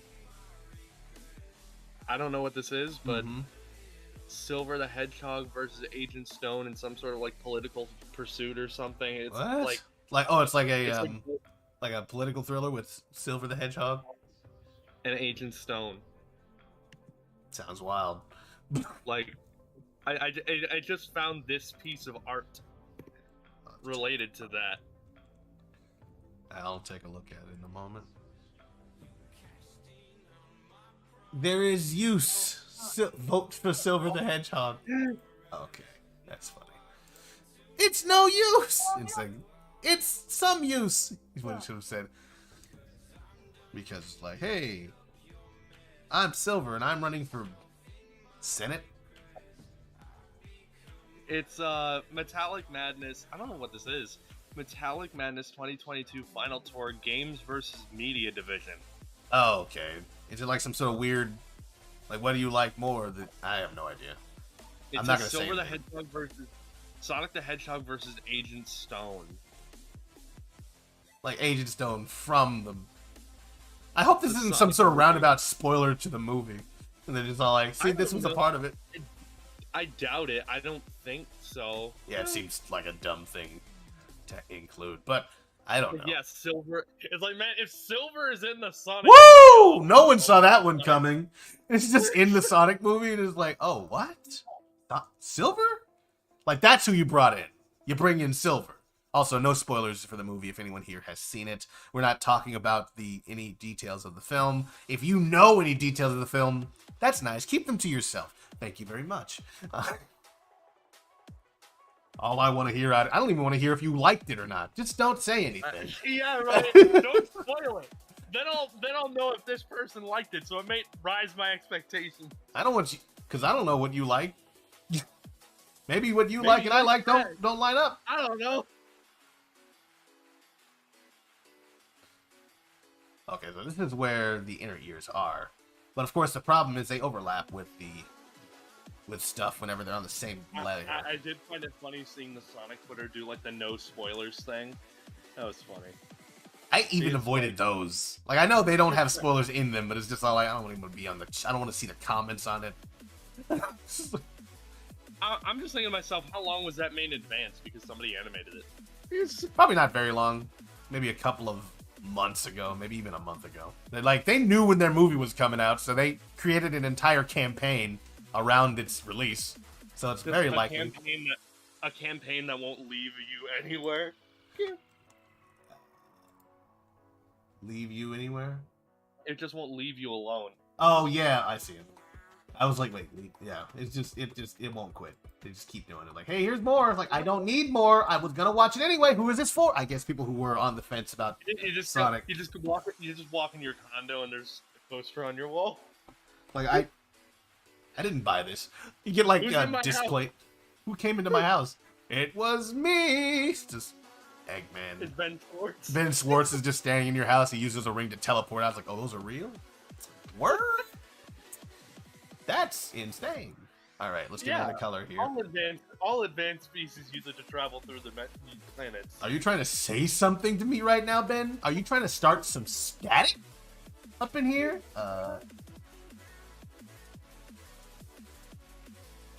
Let's get that inner ear color, which is the same Mr. Benjamin McSchwartz.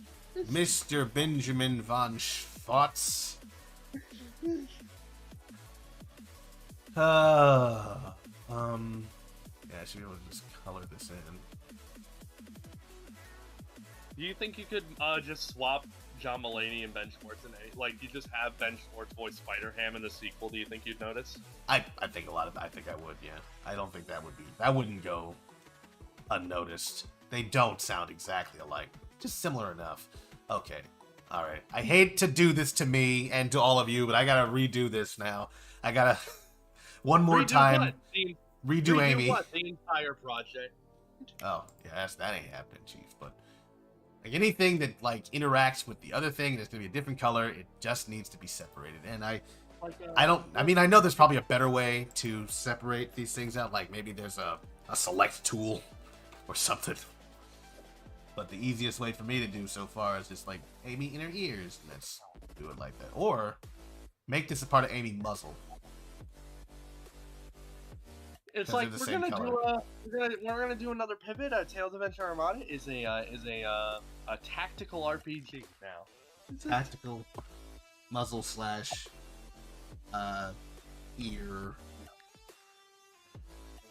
inner ear.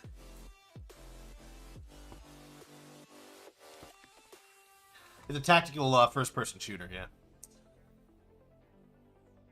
Wait, what would be your gun? I mean, no, you get guns. You get guns. It'd just be guns. Like, it'd be regular guns, like an SMG, rocket launcher. Tails has infiltrated the gun base, and he's basically trying to take him down from the inside or something. I don't know what the story would be on that gun. I'll export. I do wonder how the same Sonic the Hedgehog universe works, because it's probably ruled by some type of dictator, like some malicious ruler or something, because there's only one military across the entire planet. Oh, and gun?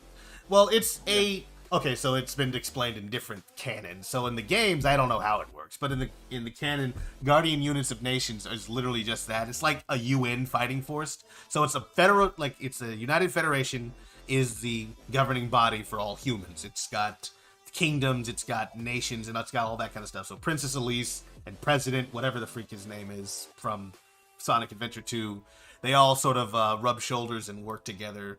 Like, it usually has someone who's in charge of it that gets elected every so often, and that's just how they run. It's a federation of nations, and they protect themselves with the Guardian Units of Nations, which is what Gun is. They're not like a fascist dictatorship. They're just like a federation.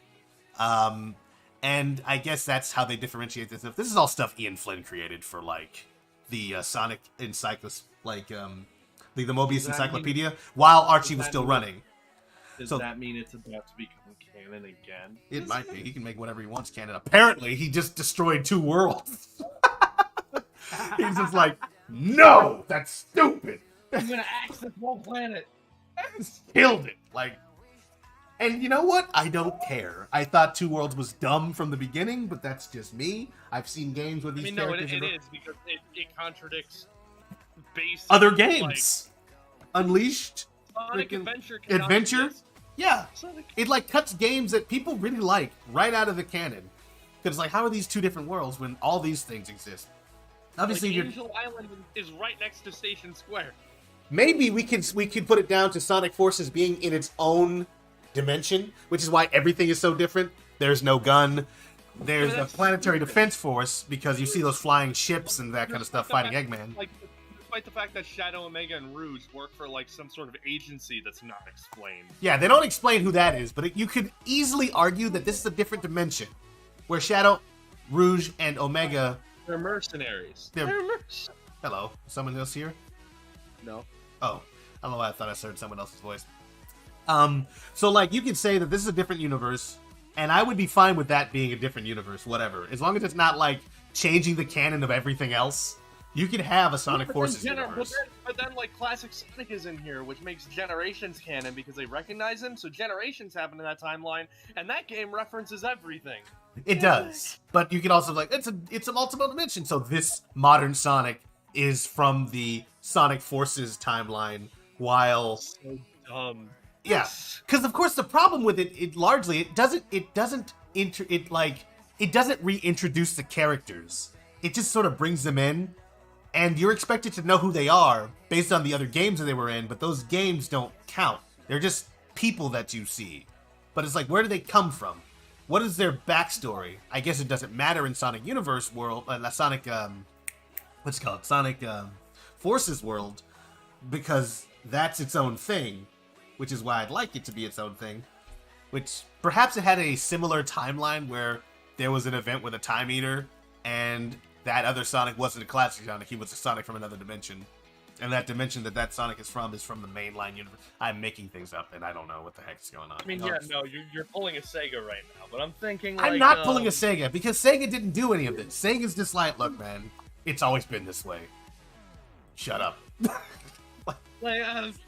It's like it's always been this way, as of a few months ago. As of when I decided that that's how it was gonna be. So yeah, it was always weird. Like, they say classic Sonic is from another dimension.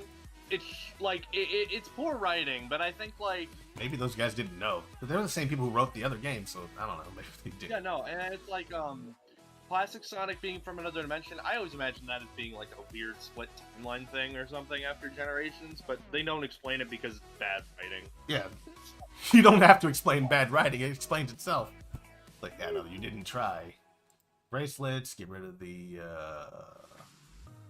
everything but her head and the flowers. And it's like, if you don't want Sonic to be like, if you don't want Sonic to be story based, like, just don't make it that. Don't do like this. Don't do a story. Don't bring in Infinite. Just don't do those things. Or you can bring in Infinite, but he's just there. Don't try to explain why he exists. He's just like a guy that's really powerful for some reason, and that's it. And Eggman's involved somehow. They do this weird, like, we don't want to do a story, but we want to have lore, and it's like, what are you doing? Because then, like, I have to read the jewel case. This isn't the Genesis era, man. No one's reading the jewel case anymore. Because I bought this game online. I need to read the instruction manual. Yeah. Like, I'm not looking at the instruction manual. My game didn't come when I downloaded it. Honestly, the instruction manual has become the prequel comic. I guess so, yeah. Because honestly, who needs instructions on how to play Sonic the Hedgehog that aren't given to you directly in game? Amy's sash, Amy's shoes. What am I trying to get rid of? I'm trying to get rid of her muscle. Yeah, I mean, instruction manuals are like the byproduct of people not knowing what tutorials were, or how to do them, or have faith in them at least. Oh, okay. That's why. Okay, so I see. Yeah, I mean, people are going to press buttons on the controller eventually. I'll figure it out. I mean, I never looked at any, and I'm not trying to be like, oh, I'm special. Like, it's just, I never looked at any of it. Especially for Sonic, right? Where there's only one button that does something. Yeah. It's all of them. They do the same thing. Yeah, you run forward, you run backward, you jump, you hold down. You try things. I mean, I actually don't even know. Because I know the first time I played Sonic the Hedgehog was a long time ago. I was a little child. I didn't understand how it worked because I was used to playing Mario. I might have needed to sit with it for an afternoon. I didn't like. I'm like, oh, this wasn't. I was not. I played Sonic 2. I played Sonic 2 first before I played Sonic 1. So I'm like, why can't he spin dash? Yeah, right. Where's Mario's spin dash? Why is he spinning? Why is he twirling? That's not the spin dash. What is this? What's this nonsense? Yeah, I'm thinking like, I played Sonic 2 before Sonic 1, so that was a problem for me. But honestly, I think it was a good experience because like I always relied on the spin dash to get up inclines and stuff like that when I was really young. Mm-hmm. But when I played Sonic 1, it forced me to become more intimately aware of the game's mechanics and how momentum works. Mm-hmm. It's like, you drop a player down like a 90-degree, not 90-degree, but like a slope, mm-hmm. like incline, like the big wall, and it's like, get up here. It's like, I can't run up here. We'll find a way to get up here. Go fast. Go fast. You see there's like a slope to it, and you're like, I can turn into a ball. A ball can roll up a slope, can't it? I've seen that happen. And then how do I get to a ball? Okay, but the ball rolls down. I have to go fast to go ball roll up. Yeah. Roll down, ball roll. I don't know how I learned like that. It was probably a mix of that and just like I tried like spin dashing in Sonic 1, but I can't do that, so I just ended up rolling up the slope, which caused me to go down. But then it was probably like a fluke where I kept holding down, so I went faster as I went down, and that's how I learned how momentum worked at 5 years old. I discovered momentum. Alright, let's hide Amy's limbs. I don't want to accidentally color anything that I don't. I remember first learning about being able to burst through the walls of the Green Hill Zone, and my entire world changed. Oops. I just spent all of Green Hill Zone just rolling into every wall that I could, thinking I would burst through it. Didn't quite go that way, I'm guessing. Well, no, most of the walls in Green Hill Zone. Well, not most of them, but some of them are destructible. Oh right, I see. I know what you're talking about now. I'm picking up what you're putting down.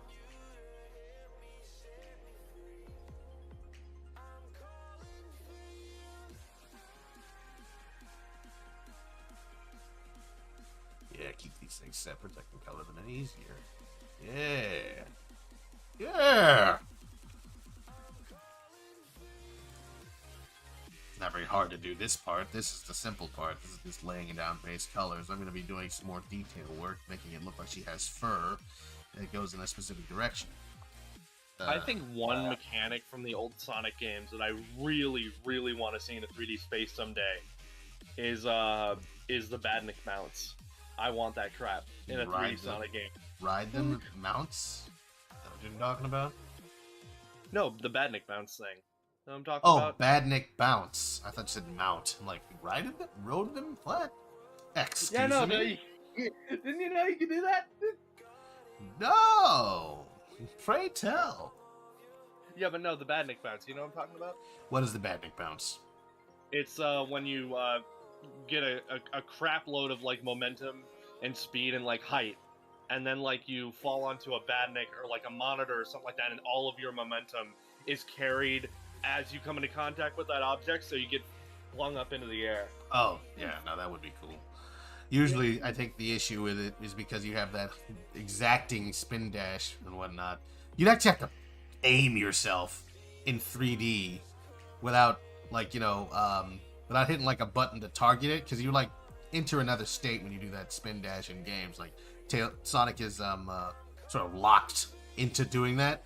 But, like, I imagine what you're talking about, it's all good because it's on the 2D plane, and Sonic can't go left or right of the Badnik. He's doing straight at it. So, if you did it in 3D, you'd actually have to aim at that Badnik while you were flying down towards it in order to achieve that same effect. That would be it would be cool if the game rewarded you with a higher bounce, but you'd have to make that work in 3D. Sonic Utopia actually does that. Oh. Where if you fall and you keep falling, right? You can Badnik bounce, but there's like a thing that it does. It has a homing attack, but it makes it that if Sonic is flung up into the air, at least like, if you run and get flung up in the air through just running, if you press like the jump button mid-air, Sonic will then like curl up into a ball like last second and like slightly be like geared, like magnetized towards like the closest thing that's there. Oh. So that way you can do like the Badnik bounce in 3D. Neat. Okay. That's pretty cool. Bring in Amy's limb. I love Sonic Utopia for just straight up being classic Sonic in 3D, and I've never, I want to see more of that. Just would be pretty cool. Get off Amy's shoes. Got Amy's little feet. Get them shoes. Yeah. Oops. Oh, right, because I'm not on there.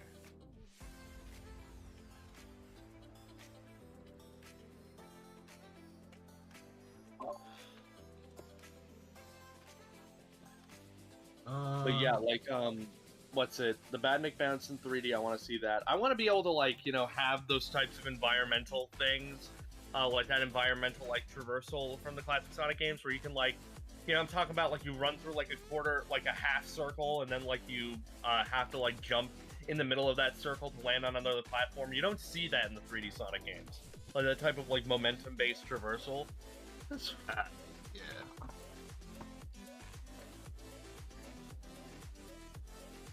Suppose you don't. Just seeing power-ups, legit power-ups, outside of just, a shield. It'd be nice to see other stuff. I want to see other stuff.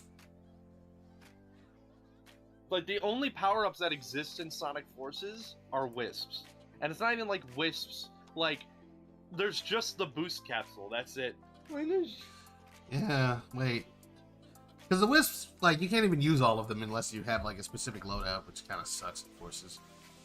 And Sonic doesn't use a weapon, so he can't use except for the, like you said, boost capsule. So it's just well, I don't know what I'm doing here. What's the point? What was the idea, you guys? Hey, Sega. I want to be able to use like the fire shield in 3D and like burst around everywhere. Like use the lightning shield to like double jump. Like I feel that. No. I only recently learned that in Sonic 3, if you have a lightning shield and you go into water, it kills enemies. Yeah, like Breath of the Wild. And which game was that? See, Breath of the Wild's just ripping off Sonic 3. Yep. I didn't know that at all. Wait, you killed enemies when you're... If you have a lightning shield in Sonic 3, and then you go into the water, you know how like whenever you do that, like you lose your lightning shield, and like there's that brief instance of like a flash in the water that kills enemies. Oh, that's pretty cool. Arms color.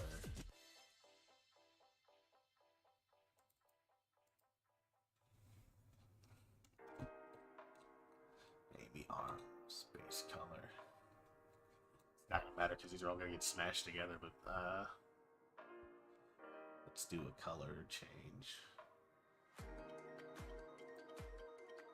I do miss like having to get through a loop to loop like on your own instead of just having them be automated. And I get why they do it because it'd be hard, but also like I don't know, because there's like two different ways you can do it, where it's like it's scripted or you have it so that like it follows Sonic. You're talking about the camera? Through the loop, yeah. If it's not scripted, you can have the side-on view when you go through it. And the bigger ones, like they did in Generations and Green Hill Zone, they're like, we'll have a big old loop. Your camera follows Sonic. It's definitely scripted, though. You stop running, nothing will happen. Because if you stop running in actuality, Sonic would just probably like fall off. And then they'd lose track, like you'd just die. Because these loops are too big now. Of course, if they rely purely on momentum... Or it's like Sonic Adventure 1, where Sonic gets like dragged by a string across like the map. He just breaks. Yeah. Amy, muzzle, and inner ear. We got this kind of beige thing going on here.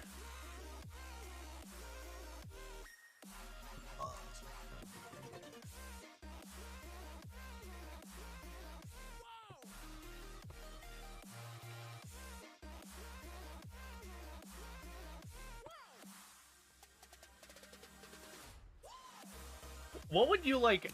I mean, outside of it being fun, like the vague thing, like, is there any like specific gameplay mechanic or anything that you want to see in a Sonic game that hasn't been in a mainline game?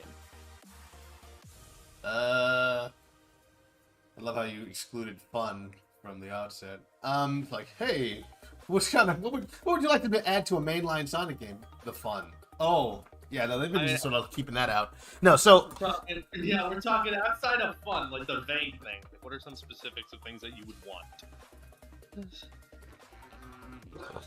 I like them to give the multiple playstyle thing a chat, but not in the way that they have been doing.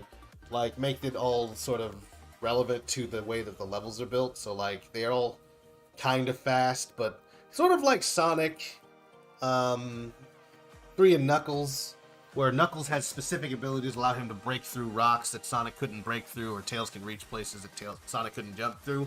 But they can all run through the level pretty much the same way.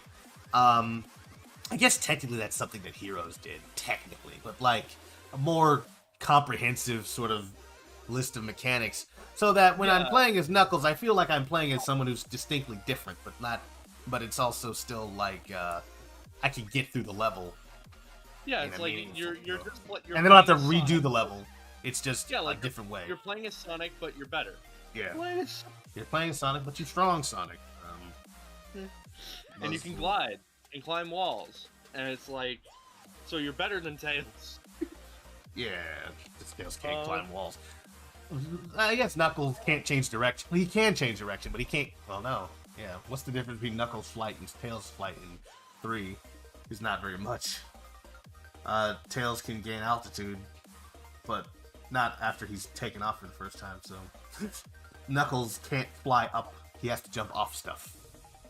Yeah, but he can climb it, basically anything. Yeah. Yeah, so basically you just gotta build the level around specific playstyles. Just make sure that it's all works. Rather than like, oh, we're having a Big the Cat version where you you're basically playing a different level altogether. Like you're not even playing the level. You're just walking around, going to places to go fishing for your frog, which is dumb. Yeah, no, and it's like with Sonic 3, right? They made it so that one Knuckles can glide and climb walls and break through rocks, so he gets alternate paths. But they also made it so that Knuckles can't jump as high as Sonic. So like they built the level specifically in a way where there would be sections where you break through rock that Sonic couldn't, so Knuckles goes through there. But they also made the level in a way where it's like in Sonic 3 they do this clever thing where the first Knuckles exclusive area is at the end of Act 1, where you break through some rocks before the mini-boss. But before that mini-boss, there's a spring that takes you like a little platform that the rocks are like, inside of like that wall or whatever, that 2D space. And normally the way the level would work is that Sonic needs to jump on a rock and then jump up to the next platform. But if Knuckles jumps on that rock, he breaks it, so you've automatically lost your way of getting to that other part of the level. And where Sonic could just jump from the platform itself instead of needing the rock, Knuckles' jump is lower than Sonic, so he's not able to reach that path. And on the walls are spikes to make so you can't just climb and glide the wall. That stuff's meticulous. Just like it took specific. Imagine thinking about that in a 3D space. Yeah, you'd have to, but that's what I would want. So it's all feels like, yeah, there's like a benefit to playing as a character, but there are also, there are sacrifices that you as a player have to make. Where you're like, oh, I gotta make a decision.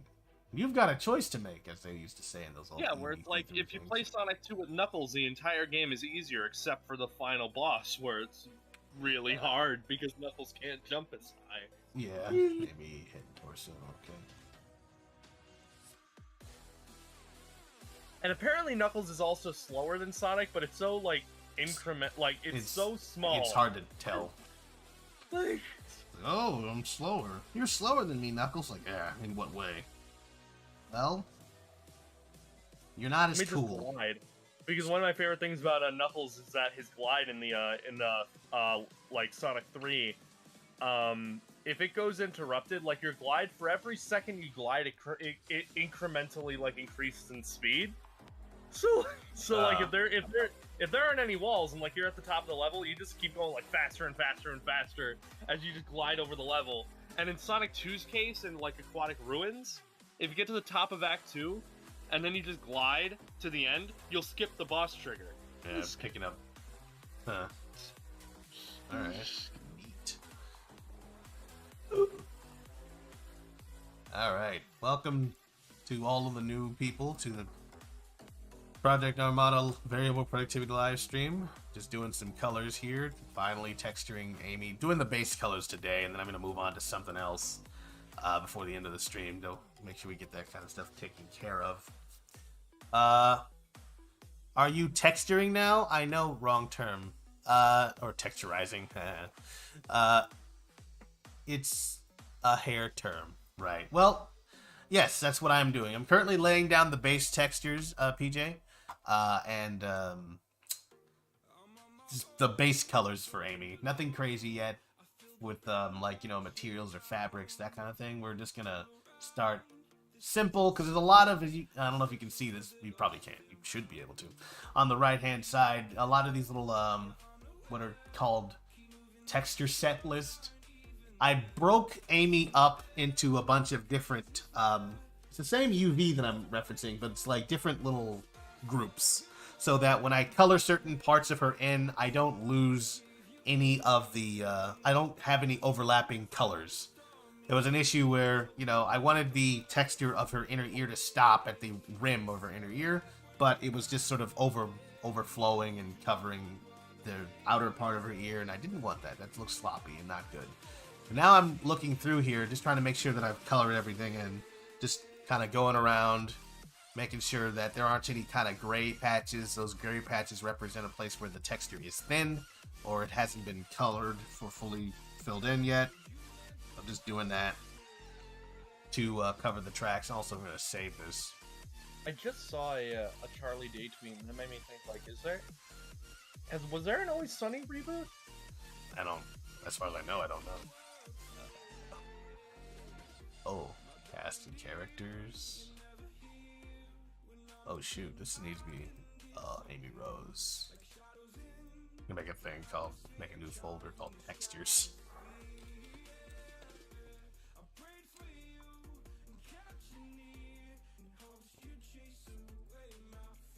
File name Amy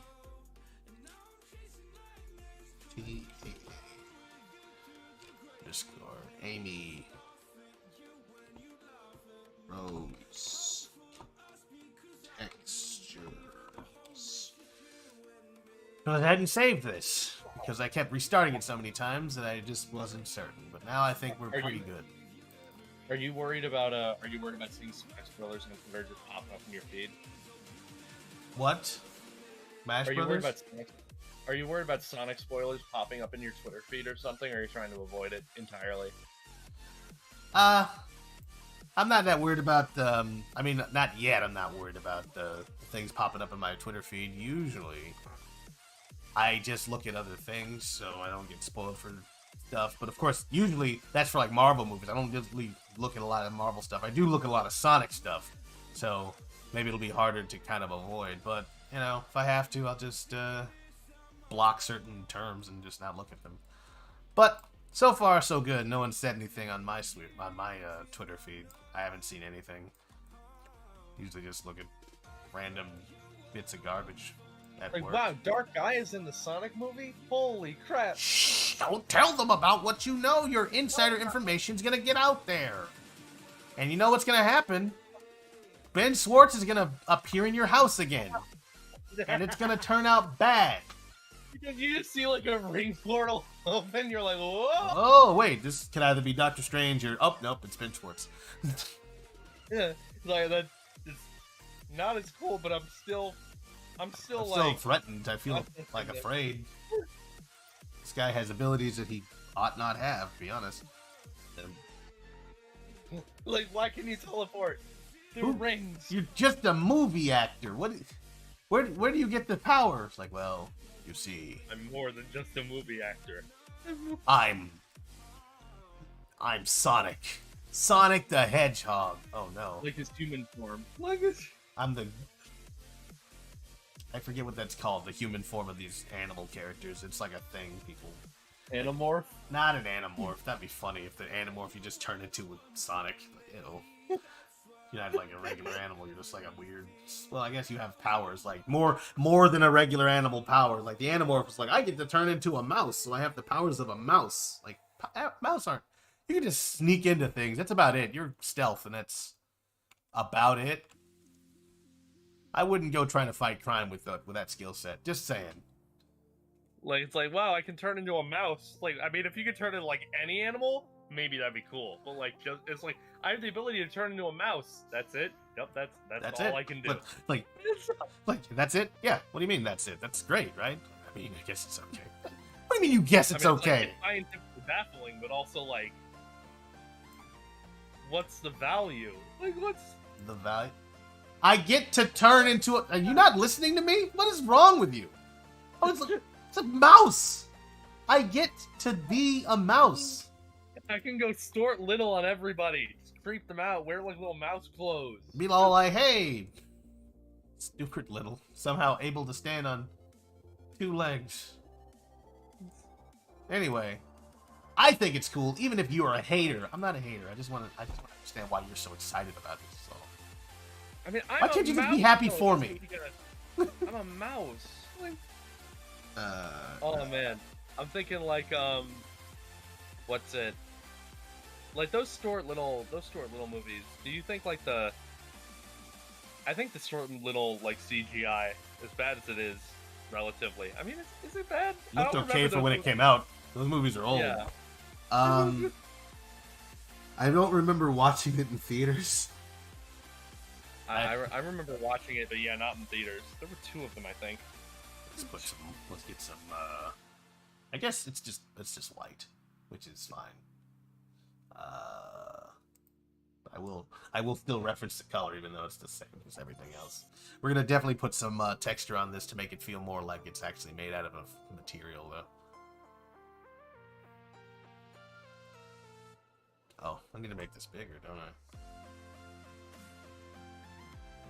have time to waste on this crap. The real challenge is gonna come when I try to do her dress. Her dress has a white stripe that goes around the rim of it, and keeping a straight line is gonna be tough for me, especially since I didn't lay it out. It's curved in the UV. What is this stuff?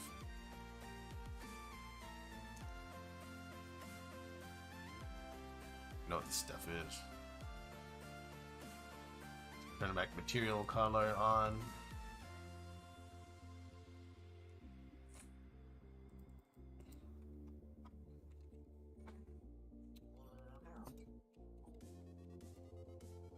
Hula. Yeah. All right. Looks good. Yes, I can see. Yeah, no, thanks. Yeah, just coloring this in. Save button real quick. Did I not hit the save button? Oh no. I did something. I did something wrong, didn't I? No, we're okay. We're okay. Let's bring that dress in. Be rest. Her dress is red because that is Amy's color.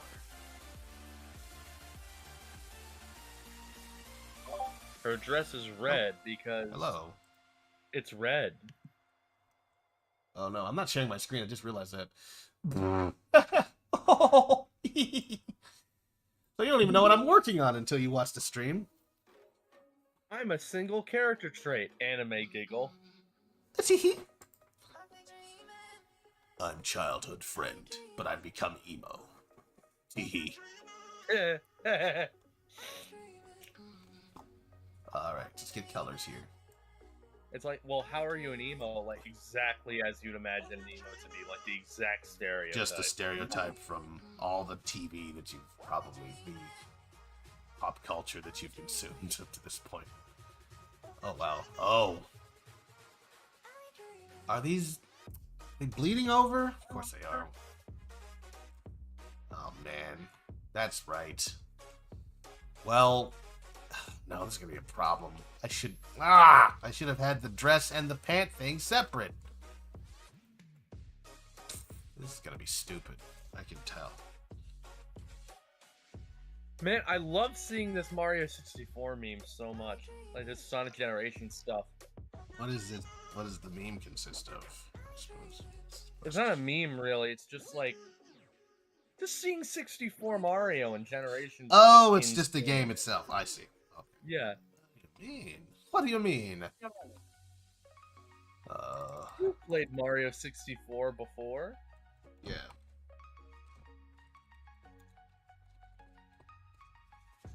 Base color. Is Mario 64 a good game? Are you asking me obvious questions? Yes, it's a good game. Is it a modern... is it a good game for modern standards? No. Just...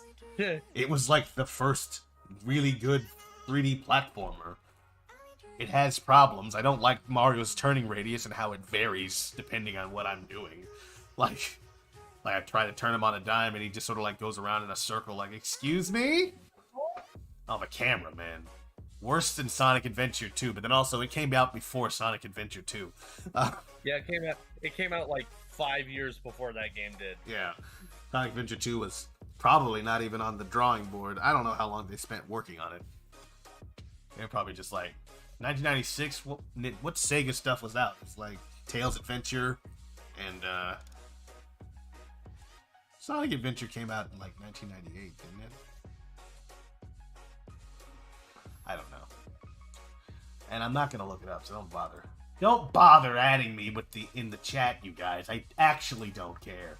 And I remember you playing Sonic Adventure 2, and you're just being like, why do people want a remake of this? Maybe because they want better camera angles. Perhaps that's what it's all about. Does her... I guess I can decide... No, it doesn't. I was gonna say, does the white thing on the top go to the bottom? It does not. So that's what I'm gonna do here. Like this. Alright.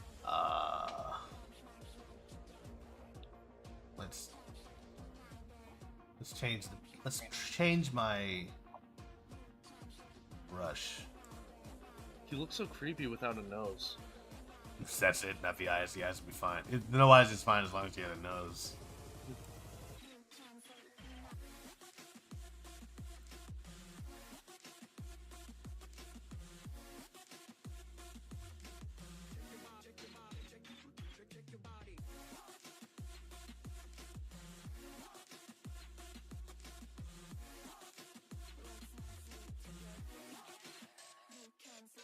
I'm Sonic. Sonic the Hedge.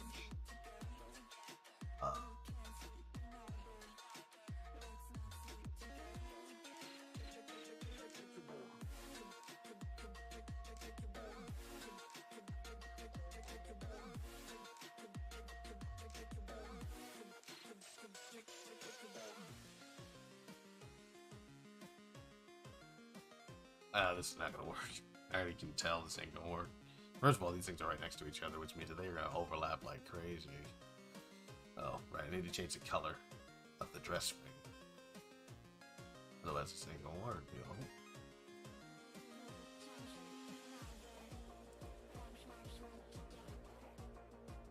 So I can switch between colors.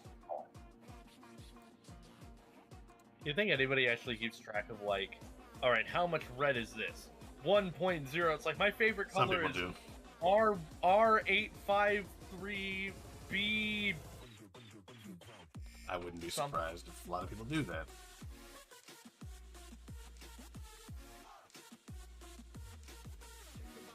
Like, what is the exact shade of blue of Sonic? Yeah, I know. Like, certainly for branding purposes, Sonic does have an exact shade of blue that you have to adhere to. It's important. What's the exact shade of pink that Amy is in this game? I don't know. It's whatever this is in this game. And I'm sure I can find that out. Like, I can just go here and then just do a thing real quick where I select that color. And then I can look at the hex information.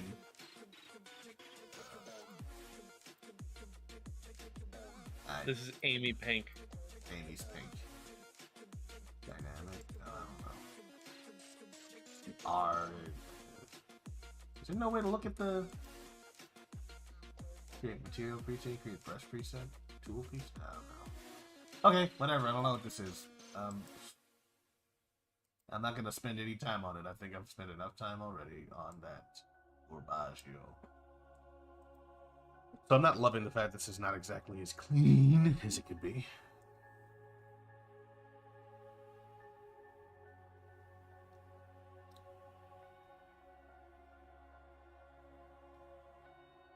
I'm Amy.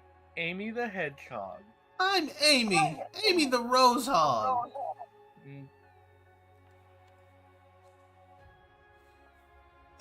Let's do... Well... I'm Tails. Tails the Terrorist. Miles the Prower.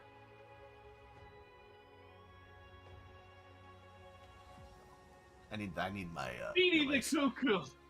I'm Speedy. Speedy you goo goo goo. No material, but I want to see. I need to be harder than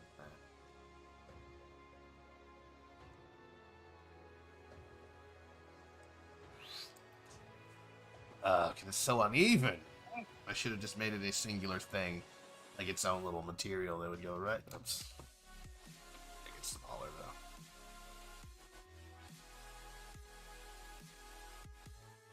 I remember when somebody made like the bluest blue or like the blackest black that like was possible to make. Vanta Black. And they copyrighted it. Oh yeah, no, why not? It's a special black. Like, what's the point of it though? Like, I mean, I guess so you could be like the person to be like, hey, I trademarked a color. Yeah, that's it. That's legit it. Blur, smudge. I don't want smudge. I don't want to. It's like you're not gonna allow anybody to be able to make anything with that color. No. Oh no, they can do it. They just gotta pay me first. Obviously, it's gonna be lower resolution because of how this works. But can I? It's like, okay, so how does this work? Are you gonna upload that blue to the internet? I'm gonna just. No, I'm just gonna file. It's on file with the patent office. Probably. What if somebody just color picks that blue? Well, I guess that the camera. There'd be no way I would know unless, like, they told me. I'd have to find out. Like, obviously, that's copyright for you anyway. So, like, what if someone just listens to this music from Nintendo without buying it? Yeah, well, we can't necessarily do anything. They're just gonna whatever. That's it. Yeah, it's like when it gets to that level though, it's like how would anybody be able to keep track of if you use this man's specific blue? Well, that's not that hard actually, because you've got computer vision. Like, they can tell if you're using a particular video clip. They know what that clip looks like, and they can have the AI trained on specific things. And of course, it's literally just a color. So it's hex code.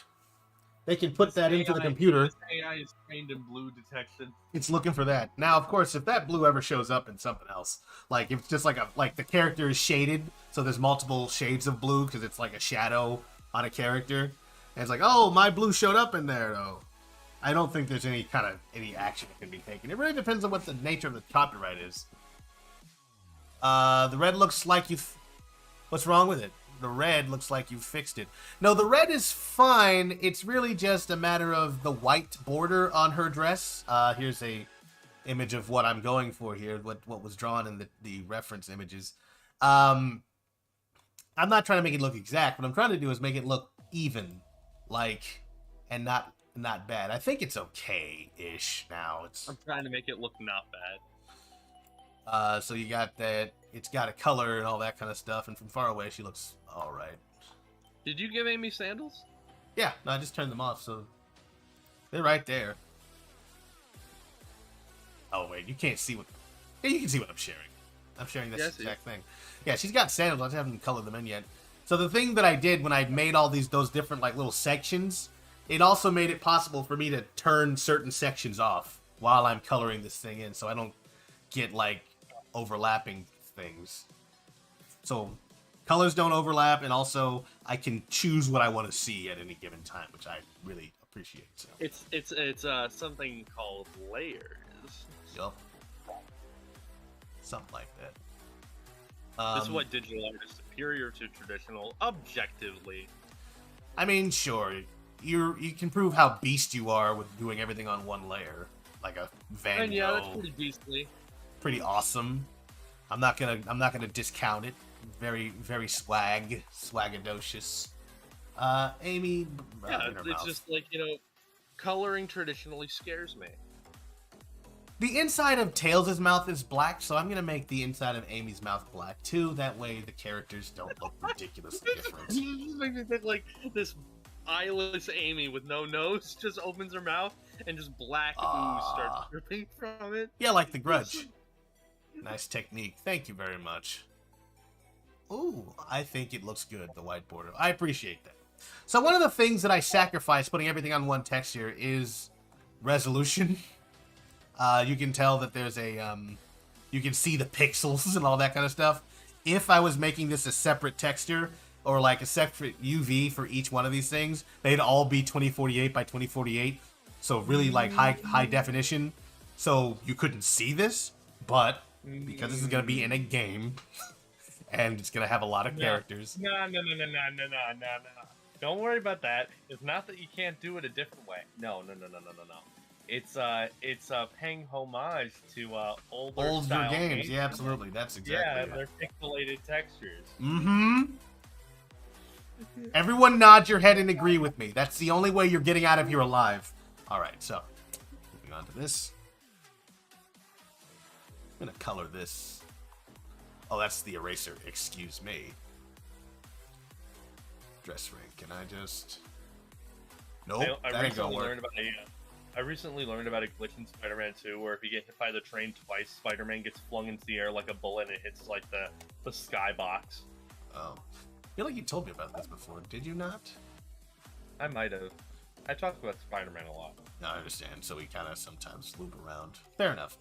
Yeah, okay. We're just gonna go say that's okay for Amy's thing right now, and if I don't like it later, I'll fix it. I mean, how is the Sally Acorn game doing though? Like, it's coming out. What do we know about it so far? So the Sally Acorn game is still in development. It's been quite difficult to Let's say I hired you. make it work. Yeah, no, they definitely did. They wanted me to consult on the character, even though I'm not like the best source of knowledge on Sally Acorn, but yeah, I had some ideas. I threw some ideas out there. Yeah, I've been working with Ian Flynn a little bit. Yeah, it was a interesting discussion with him about this. Like, he clearly didn't want to have her in the game, but it was a Sally Acorn game. And so he's like, I guess I technically have to, don't I? Hello! And that's someone, that's Jinxed, okay. Hello, Jinxed. We're talking about how Rodolus got hired to make a Sally Acorn game in an alternate dimension. I guess so, yeah. We're Sounds back like on that particular... Sounds like a cryoism to me. Cryoism? Yeah, something cryo asked. Oh, no, that's where the conversation got started. Naturally went to. Oh, okay. Like, we were talking about, I guess he wanted to talk about what other things we might be talking about in an alternate dimension if we were on this stream, and I just made up a scenario where the Sonic game trailer came out and just sort of expanded upon it from there. Anyway, enough explaining the joke. Last year. Boots. Amy Sandals. Wait, actually, Sonic won an Academy Award. What did it win? Best actor, best CG character. I said in multiple. I mean, honestly, it won every award. It's insane. I said in a multiple categories. Not every. Didn't really get best original screenplay because they basically used the script from like Treasure Team Tango, or what was that one that I actually like? Freaking Doomsday. But it was pretty good. I'm sad. I poured my coffee and it has a bunch of coffee grounds in it. Oh no, the filters. You got ground coffee. I got coffee ground coffee. You got dirt. I've seen the commercials for mud, so you just sort of did horrible. It's terrible. I'm gonna drink it anyway. Well, I mean, what are you gonna do? Not drink coffee? No. No, that's wasteful for the environment. The earth provided me with this sustenance. I need the coffee. Hello, Pre-J Squad. How's it going? Great. Let's color this in now. I jinxed SP. What the SP mean? I don't know. Super. What does the SP mean? I don't want to guess. What does the P mean? Or is it like is it a face? Is it like somehow the S is the eyes? I don't know. I don't know how an S is your eye. No. You know what? The SI is the DreamWorks face. The S. Yeah. I'm sure PJ will explain. Or they won't, which is fine. Oh, they won't, which is fine. Yeah. So you're So you've been hired to make the Sally Acorn game. What are you going for? Going for a action-oriented platformer. Where it's combo-based. It's like a character action game almost, more so than that actually, with platforming elements. So if you can imagine, like, I was gonna say God of War, or like what's the other one? Devil May Cry or something like that, where you play as a character and you run through environments. He's a super badass. But here's the thing: it's like I draw. There's like a line there because Sally doesn't have any powers in canon, so she mostly relies on her skills. Those light swords, see, like it's a story element where Sally doesn't just have those for no reason. She gets them from a robot. She become roboticized halfway, like right at the beginning of the game, and then you get your powers. I was thinking I would much rather have her be organic for the story. I had thought of like versions of the idea where like she is a robot. It's revealed later that that's why she's able to do what she's been doing. But it's like, oh, that kind of takes away from it. I would love one of the skins for the game. If one of the skins was like the original Robo Sally. You're talking about the Mecha Sally, or you're talking about the one where when she before it's Eggman did the alterations? Oh no, not like not before the I'm not talking about like Mecha Sally. I'm talking like early Archie.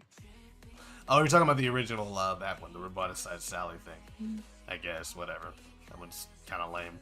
I wouldn't use that. But so like that's what I'm working on, and the story is largely it's her inside. She's trapped inside of an Eggman facility, trying to make her way out.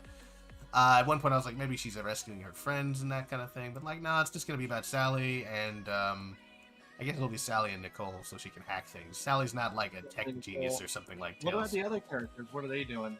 Or are they corrupted, and those are your boss fights? That was a thought that I had at one point. I need to stop doing this. I really need to stop doing this, hitting the 3 button, because it's not Blender. It's not Blender. Yeah. No, this is Substance Painter, just doing textures, the base textures for Amy here. And then after this, I'm going to jump and do the houses, and then I'm going to come back and do like the more detailed work on Amy's textures. Or maybe I'll just stick with Amy the entire time. Question: how would Sally defeat Sonic? Every time she defeats one of her corrupted friends, she gains one of their abilities as as one of her own abilities, so that by the time she fights Sonic, like Sonic's like the last boss because he's like one of the most powerful, like between Bunny and Sonic. So by that point, she has a bunch of upgrades and abilities that she's drawing on to take on Sonic. She's got like Amy's hammer, she's got Bunny's blaster, maybe a hover ability she got from Tails. It's like a like the friends become power-ups type of a thing. I will steal your power. Can we just help you after we've been uncorrupted? No. What did she get from Bunny? That's because they're not parts. I said blaster. Bunny has a laser gun. And this was like more of a... What was it? It's like it's a Phantom Ruby thing. This is actually like legit a thought that I had like a while ago for a Sally game, like how it might work. And it's all like, her friends are, and everyone is like, hit with this it was a Phantom Ruby thing where, so like they're all kind of trapped in their own little realities. And this was like all taking place on the Space Colony arc, so they're like not on Earth, they're like on the Space Colony arc. They were tracking down Eggman, and Eggman, they fought him to start with, and then he hits them with this what's it called, the Phantom Ruby, like a different version of it, and not the one that's from Sonic Forces. And they're like, everyone just gets like zombified practically. So not zombified, but they all get sort of trapped in their own little pocket realities. They're in the real world, but their minds are all kind of like bound up in some simulation. Even Sally to start with. So the game actually starts with you walking around through Knothole, and Sally's just like kind of not necessarily aware of what happened. She's like sort of just going through the motions of living in, like, her perfect imagining of life in her little village in Knothole. And what is her perfect movie? She's stuck in the Matrix. Yeah, so it's like a little Matrix. It's like, just when she wakes up in the morning, she's just like, oh, this is weird. And she wakes up in her room, and she walks out, and she walks through the town. She meets her friends and that kind of stuff. And then she comes to the end of the day. It's like there's a party, and at the end of that party, she's like, oh, that's great. And then she goes to sleep, and then the level starts over. You wake up there, and you're walking. So the player's aware there's something going on here. There's something weird going on. Sally's not aware of it, except for maybe some weird messages that start appearing on the wall. And ultimately, it's Nicole, who wasn't affected by the Phantom Ruby's effects, because she's like not organic, or will come up with some reason. And she's like, she reaches out to Sally, because she was with Sally when that happened. And like ultimately, Sally gets out of her little loop, and then she's like, okay, now we have to rescue our other friends. So basically, when you go and you do that, when you gain their powers after you break into their little world, so each level is a world in the imagination of the character. So it gives you a little bit of an insight into character. They're like perfect. It's like their perfect reality. Yeah. It's Psychonauts. kind of, I guess. And what you do is you free them from it, and then they're all trying to just sort of get out. And there's something special about Sally, or her ability to do that, her connection to them, whatever. And that's why they're not joining you when you do this. So like when you go after Sonic, you actually have to chase him down, and then you get into his mind, and then you use the abilities that you've gained from your friends and your connection with them and that kind of stuff to stop Sonic. And Sonic's like perfect world is like this insane kind of like post-apocalypse hellscape, and he's just running through it, fighting bikers. He's just running around fighting like an Yeah. Eggman robot all day. And so like Sally's like, okay, this is what you I like. gotta stop this Eggman bot. And he's just like He's just- running. Yeah, and you The have whole to. world is like a highway. Yeah, and because of the effects of the Phantom Ruby, because it's being manipulated by a like an AI thing, I was thinking it would be Phage from the Archie comics. And she's like she's manipulating it so that when you enter these people's reality, you're an enemy, you're a threat immediately. So that's why you have to fight them, and like the little constructs that have been created by that character's mind. So like yeah, ultimately you free Sonic, you free all your friends, and you're still stuck on the Space Colony arc. You ultimately have to go up against Phage itself, using the power of the Phantom Ruby, and you destroy Phage, and Phage is like, well, the Space Colony arc has now been deorbited. You losers, I'm gonna blow up your freaking your home, and then you have to stop that, and then that's how the story goes. There was going to be a portion of it where it's like, oh, are we in the real world? Are we not? Is this just all manipulation? Whatever. I don't think I'm going to go that way. But anyway, that's like my idea for a story with Sally Acorn as the main character that includes the Freedom Fighters. A question: how would you explore all the Archie lore? It would be part of the levels. So like you're in the perfect world of these characters, or like in Imaginate, or like these worlds are meant to reveal their personalities through like when you interact with them. Is this Archie universe, or is this like? Oh, it's Archie universe, world? straight up. Oof. It's Archie universe. It's gonna be a hard first introduction. Well, it doesn't have to be. It doesn't have to be every single thing that has happened and all the stuff. It's just like the stuff that I like. And that's what I'm gonna focus on, not the weird, crazy. Everything else. All the weird, crazy stuff, we're just gonna ignore. Maybe it happened, maybe it didn't. We're just not gonna mention it. Yeah, it's like, look, man, these characters are here, they're friends, and they have a relationship. All of them are related to Sally in some way. They're a friend of Sally's.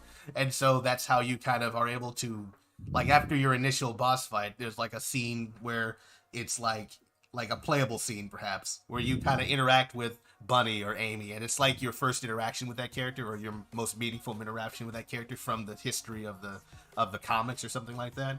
So you show like maybe the first time Sonic met Sally, or the first time Amy or Sally met Bunny, and it's like a sequence that you play through, and like, you know, how that person met this character. it doesn't have to, like I said, not the first time. Maybe it's just like the most meaningful interaction. Like maybe Sally made friends, like the way she made friends with Bunny or something like that after she became. I mean, like, I feel like the PT. Sonic and Sally moment might be. I feel like the Sonic and Sally moment might be like, you know, when they made out before Sally got shot to death. That could be one. So like, I was thinking it would be like, you know, I might rework their interactions, like when Sally first met Sonic or something like that. But it could be something like that, or it could be their adventures they'd gone on, something like that, something important to the both of them. And I could then, of course, from that point, create events that necessarily didn't happen in the comics, or like, you know, re-edit or reapproach them. It's a fan fiction, but it's like, that's how I would imagine. I've just been stuck on this image. I would just that's how I imagine it would go if I were to work on that project. You know, like, it would be a game where you play as Sally. It's a platformer. You explore the levels. You fight against enemies, and each level is every character. Each of your friends is a boss. So, or like each level is one of those characters. So you've got of the Freedom Fighters you have, and I would just have Fiona in there because why not? So Fiona, Amy, Bunny, Tails, Sonic, Rotor, and Antoine. That's like 7 levels. I was thinking we could work in the Chaos Emeralds, because that's like 7 characters. It isn't necessarily, because Sally can't go super. Also, why are all the emeralds on the arc? Because they were stolen. I mean, that could be the inciting incident. Why are the freedom fighters on the Ark? They were chasing out Eggman, who took all the emeralds, and he took them there. So, I mean, it wouldn't be too crazy to imagine that's where they were. But really, we already are dealing with the Phantom Ruby here with the whole reality switching things. It's too many things. One MacGuffin is good enough. Where's Knuckles guarding the Master Emerald? Where's Knuckles? Knuckles isn't a freedom fighter, so he's where he normally is. Hanging out with the Master Emeralds, his only real friends.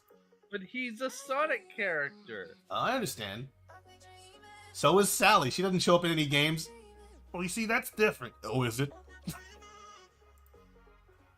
Where's Shadow? How come Amy's in it? What are you talking about? So if you tried to make this, would Ken Penders do a cease and desist? Well, it depends on which characters belong to him, and since most of them don't, he doesn't own Sally. He doesn't own, like, most of the core freedom fighters. He doesn't even have a claim to Fiona. That belongs to some other artist, and they're not nearly as crazy about it as he is.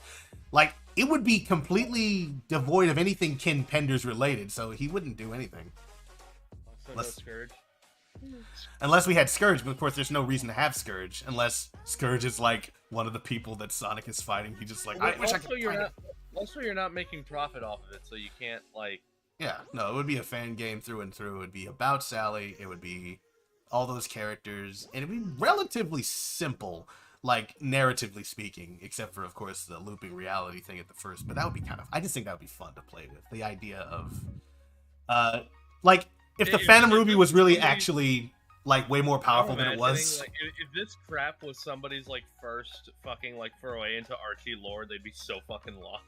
Well, like, I could make it simple. And the thing is, like, you learn about, like, how those characters are related to Sally Acorn through, like that sequence after you beat them in the fight.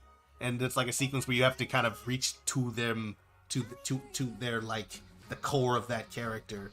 And then, like, you go through the sequence, and that's, like, how you learn, like, oh, this is how they're related to Sally, and this is their world, and all of them are connected. So, like, it's a, like, if you look at those sequences all together, they maybe tell a complete story about, you know, a specific event that happened with the Freedom Fighters. I don't know. But maybe in chronological order. Maybe, but maybe not in chronological order, because you couldn't do them all at the same time. You actually would have to get abilities. You'd start off with characters who were, like, around your strength level, like Fiona, and then after you get like Fiona powers, you can take on Antoine, and then you can take on Amy because she's slightly more powerful than you are because she's got like the hammer, and then after Amy you could do maybe Bunny because Bunny's way stronger than most of the other freedom fighters compared to like based on what she's able to do. She can fly. Who do you think would be stronger, Tails or Bunny? Or Rover? Rover, you probably go to Rotor. Rotor is like not necessarily strong. He's like a mechanic more than anything, and I guess in some I think in the reboot he's like got like a strength thing going on, but like Rotor's mostly a mechanic, and he just makes things, like invents stuff before. He could be your tutorial friend. Yeah, maybe you break him out, and he's just like an easy kind of. But that's the thing, Sally's the tutorial. You play as Sally, but I guess your tutorial friend. Yeah, no, I could see that happening. Like you go and you talk to your Rotor. And he's all like, "Oh, Sally, thank you." Or maybe he just never buys into it because, like, he's like, what's it called? In the Archie reboot, Rotor has a terrible relationship with his father. His father's, in fact, an egg boss, like he works for Eggman and that kind of stuff. And the reason that Rotor is even in the Great Forest is because he ran away from home. But like in the world that you go to, like, you know, maybe Rotor is like, you know, he has like a happy home life and family and that kind of stuff, but Rotor's like, I don't actually believe any of this shit is happening. Oh what? You know, that'd be kind of dark. It's like my life is too good. And so like he's too practical to believe it. So you're like, and so but you do help him out. I guess Rotor would be like the realist then. He's like, no, this is too nice. It's too perfect. I don't yeah, like it. But that's mixing canons because the original Archie lore, he doesn't have a bad relationship with his father. His father is, I think, not even alive. He just has a mom and a brother, and they live in like the Arctic. He doesn't see them, but yeah, no, it's just it was a thought, and the character progression, like when Sally breaks out, is because of like like, you know, Nicole's influence, and Nicole's like, you know, because she's a robot, wasn't affected by the... She's not a robot, she's just an AI. She didn't even have eyes or anything to be fooled by the Phantom Ruby.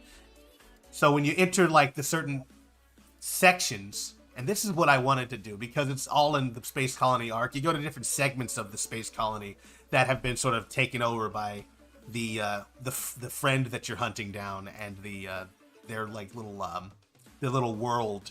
So, like, you go into the Amy world, and Amy's just on one of the decks of the Space Colony, and you have to go find her and that kind of stuff.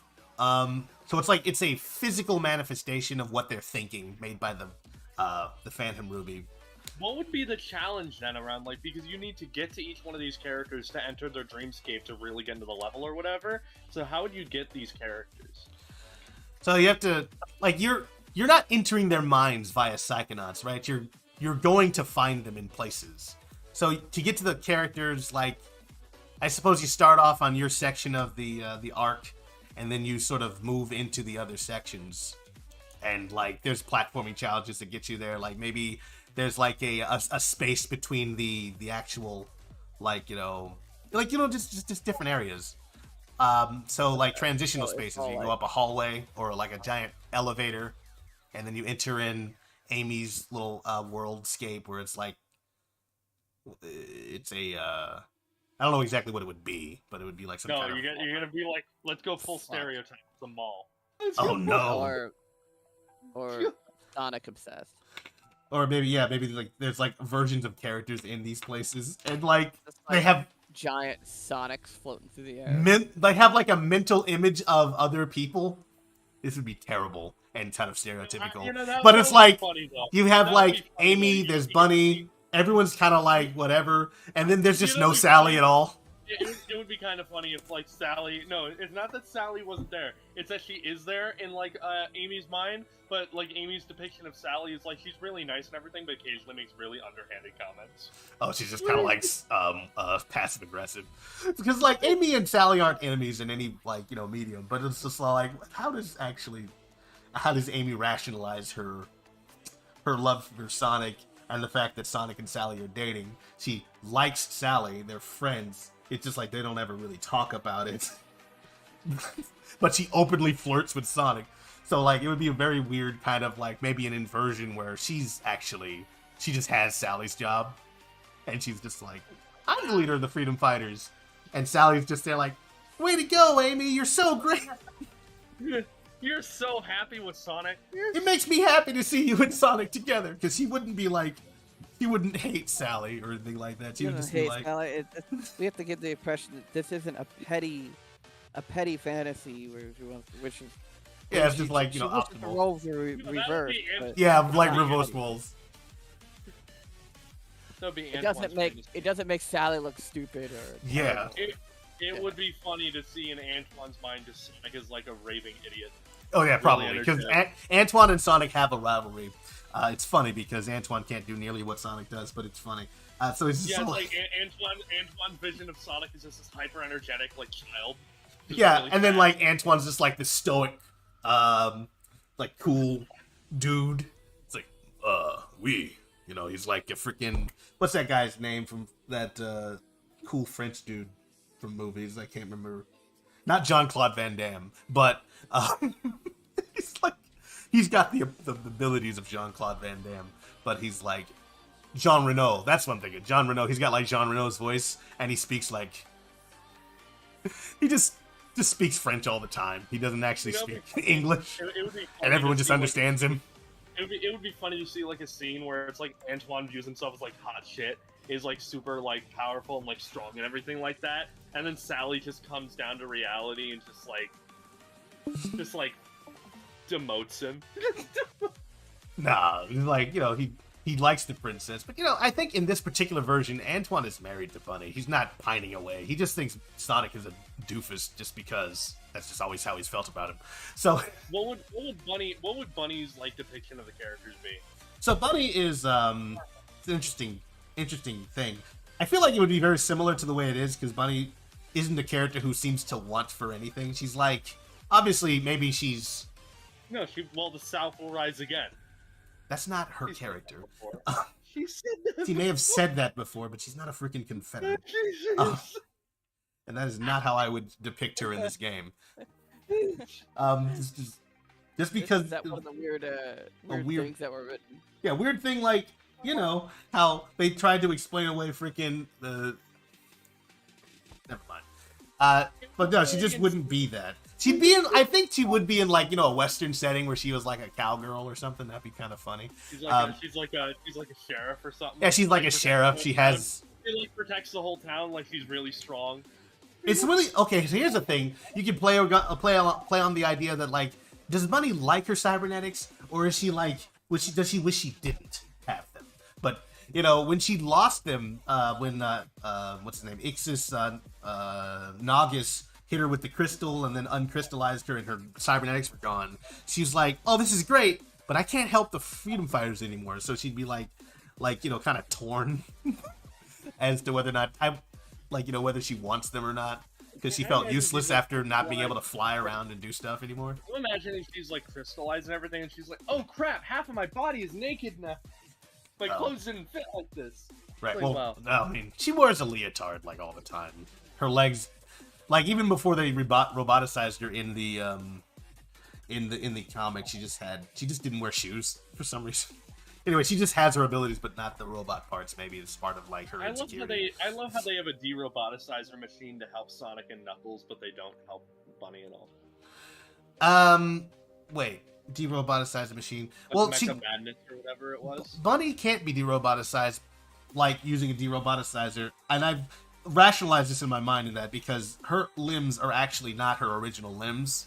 Tails made her new ones. She just used to have like, you know, ones that when she was roboticized by Eggman, partially, those were her limbs. But as she grew older, the one like her robotic limbs didn't fit anymore. So Tails actually made her new ones to actually use. So that's why she has different abilities, and that's why they look like that. The thing with her being able to be de-roboticized by Nagus is, I guess, because it's magic and it's like whatever. Didn't explain. Like, but you can't de-roboticize things that were not once organic. It would be funny to have like a Western level where Bunny's like a sheriff or something, and then Sally comes in, but because she's like not the Sally of her dimension, she's seen as like a tyrant coming into town. Absolutely. No, the idea is like whenever Sally comes into another dimension, she's viewed as a threat. So like the Sally that comes in is the threat. Whatever version of Sally they have in the mind is like, you know, obviously the one that they've the way they view Sally. It would be fun to have like a boss fight that's like a duel, like a standoff. That'd be fun. At high noon, you're a bandit in her mind. You're like you're that Pecos Sally. I'm gonna take you down. Just come in here. It's like you think you could just come in here and steal my friend's face, and I wouldn't notice. Yeah. Yeah, but I feel like largely her relationships with her friends would be similar, but then everyone would just be kind of cowboy themed. Sally's the mayor. If Sally and Bunny's mind was pink. It'd be very strange. The Sally and Bunny's mind would have this would be really funny. Just has better hair. She's like really, really nicely done hair. Because Bunny is like one of her ambitions in life is to be a hairdresser for some reason. She wants to be a hairstylist. So like she doesn't like the way Sally wears her hair. And it's just like an internalized thing. She's like, man, I could do so much better with your hair if you just let me. So in her mind, Sally has like nice, like really maybe overly done hair. I guess everyone's got good hair in this particular reality. And since she's married to Antoine, Antoine's like he's not, like she's the sheriff. Antoine's like I don't know, a ranch hand. He's all buff. Handsome. Because that's how she views him. Does that mean we see Sexy Bunny in Antoine's mind? Oh my goodness, yeah, probably. She doesn't speak French. He speaks English. He likes her accent or whatever. He likes that stuff about her. It's just like he's just wearing a French maid's outfit. I would love to see like Antoine's mind, like sexy cowgirl Bunny. Just like... You know, he respects Sally. He's not trying to be in a relationship with her anymore and that kind of stuff. But he's like, she's kind of hot still. Okay. I thought this was a problem. Oh man, what about Tails' mind? What would that be? So in Archie canon, Sally is Tails' aunt. Not like obviously not literally, yeah. not literally, but she like helped raise him and that kind of stuff. So he definitely he definitely has respect for Sally and he likes Sally. It's like what's going on in Tails' mind? What that would actually be cute. Like Sally tries to reach Tails as like a parental figure. Yeah. We see those kinds of sequences, right? That's like the intimate kind of character on interaction sequence where they kind of like break down like what is the essence of the character's relationship. To Amy, Sally's more of a mentor. To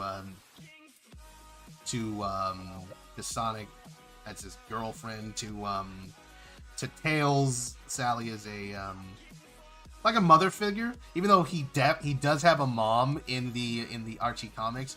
His mom for like most of his life was sort of missing on a space colony, so he never actually knew her until he was older. So like that's who Sally is to him. I can't actually. Maybe it's like a world of where everyone because no one disrespects Tails in the Archie world.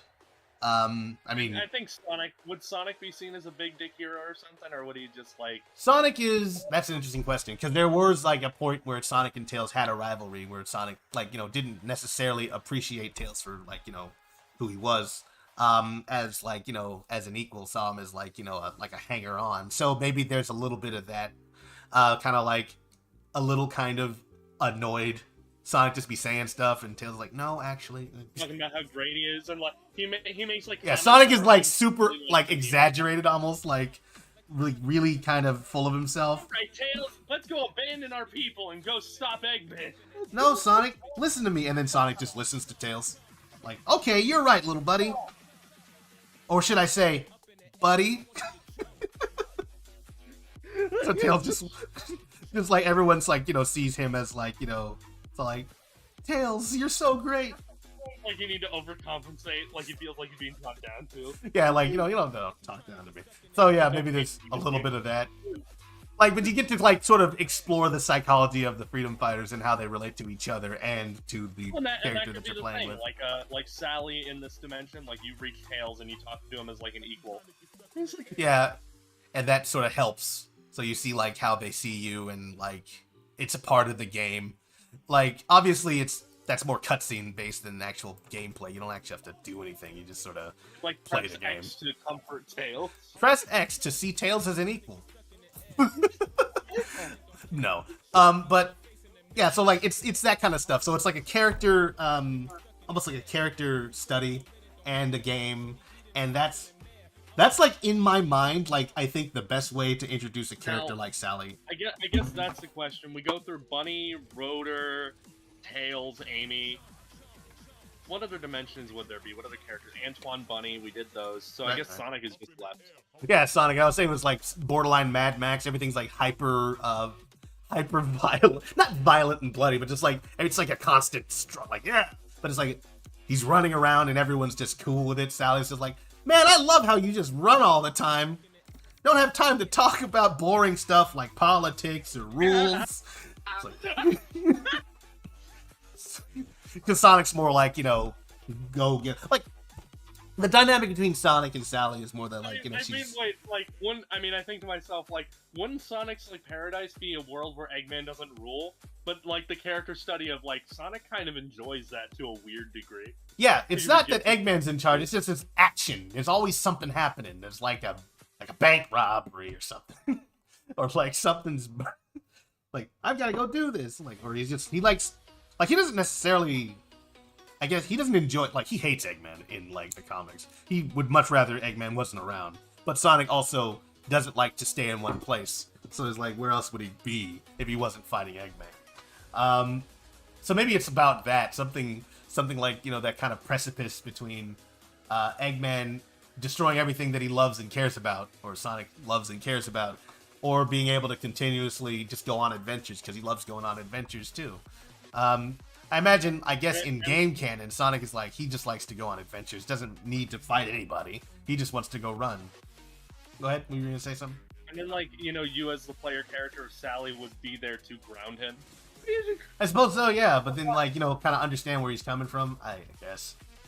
That's why it was kind of difficult to kind of, like, I was thinking about this, I would just sort of sit around and think about it. It's like, I don't know exactly how that would play out, but it could be an interesting kind of, like, little dynamic where you... Because, like, we're not fixing problems. What we're doing is we're just examining the way that you relate to these characters to first, introduce the character to more people, and then, of course... Okay, Flower. You know, it would be funny if, like, the trigger for memory for Fiona Fox that would be there, just Sally goes up and you press X to punch. Oh, right. The thing was, like, I was imagining, like, a blend of Archie canons where Fiona wasn't evil. She was just kind of, she was just a bit meaner than the other freedom fighters. It's like, Like, that would be great, though, if, like, you do an action to trigger the characters or something like that, and then, like, the player gets control of this where it's just press X to punch Fiona. Oh, no. That's actually interesting. If you're there with Fiona, and Fiona is like, you know, as she was in the Archie comics before they ended, like, before they got rebooted and that kind of stuff, then Fiona is definitely an enemy, but you still have to reach her. And it's just like... So you come into her world, and she sees you as, like, this little Miss Perfect, like, loser. She doesn't like you. And you've got to somehow reach out to her and try to rebuild the damage. And, like, try to reach her in the first place, and then also, you know, because you'd be an enemy regardless. So, like, there has to be some kind of, like, why is Fiona there, first of all, with the freedom fighters? But I did want to have Fiona because Fiona's like a lower level boss fight to battle with, because Fiona and Sally were most closely rivals, because Fiona, like Sally, doesn't have special powers, and therefore you could at least fight her without any power-ups. And then I'm imagining Eggman being taken over. Hear me out. Like, Eggman gets taken over by this thing that's causing all these characters to be in, and then the final boss is going through Eggman's, like, dimension. Oh my gosh, yeah, that'd be freaking terrible. No, what do you imagine Eggman's dimension is? Oh, he sees everyone as vermin, obviously. He doesn't like any of these people. So Sally, I think, of more than any of the other, like, Archie characters, like, just despises Eggman. Like, he,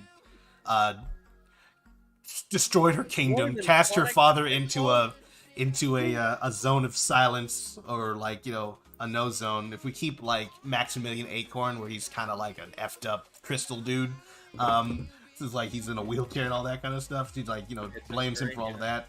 This would be more like getting into Sally's own mind about this sort of thing. Like, you need to fix this. But no, like, so I don't know. That wouldn't necessarily reflect, because Eggman does not care what any of the freedom fighters think. He hates Sonic the most. So maybe it would be like, it's just a bunch of Sonics. He's obsessed with him.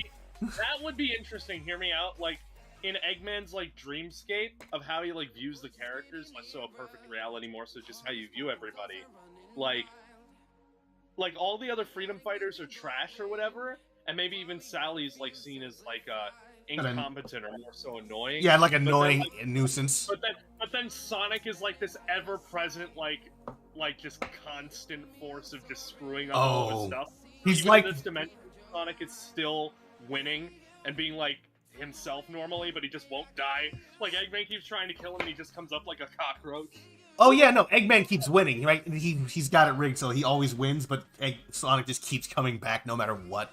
He keeps throwing insults and quips and stuff like that. Like, he's not damaged by anything. He just keeps coming back. So maybe when you come in, you enter like a room where Eggman is like torturing Sonic, and Sonic is just on the wall going, "You think that's you think that's enough, you loser? You fat loser? You dumb."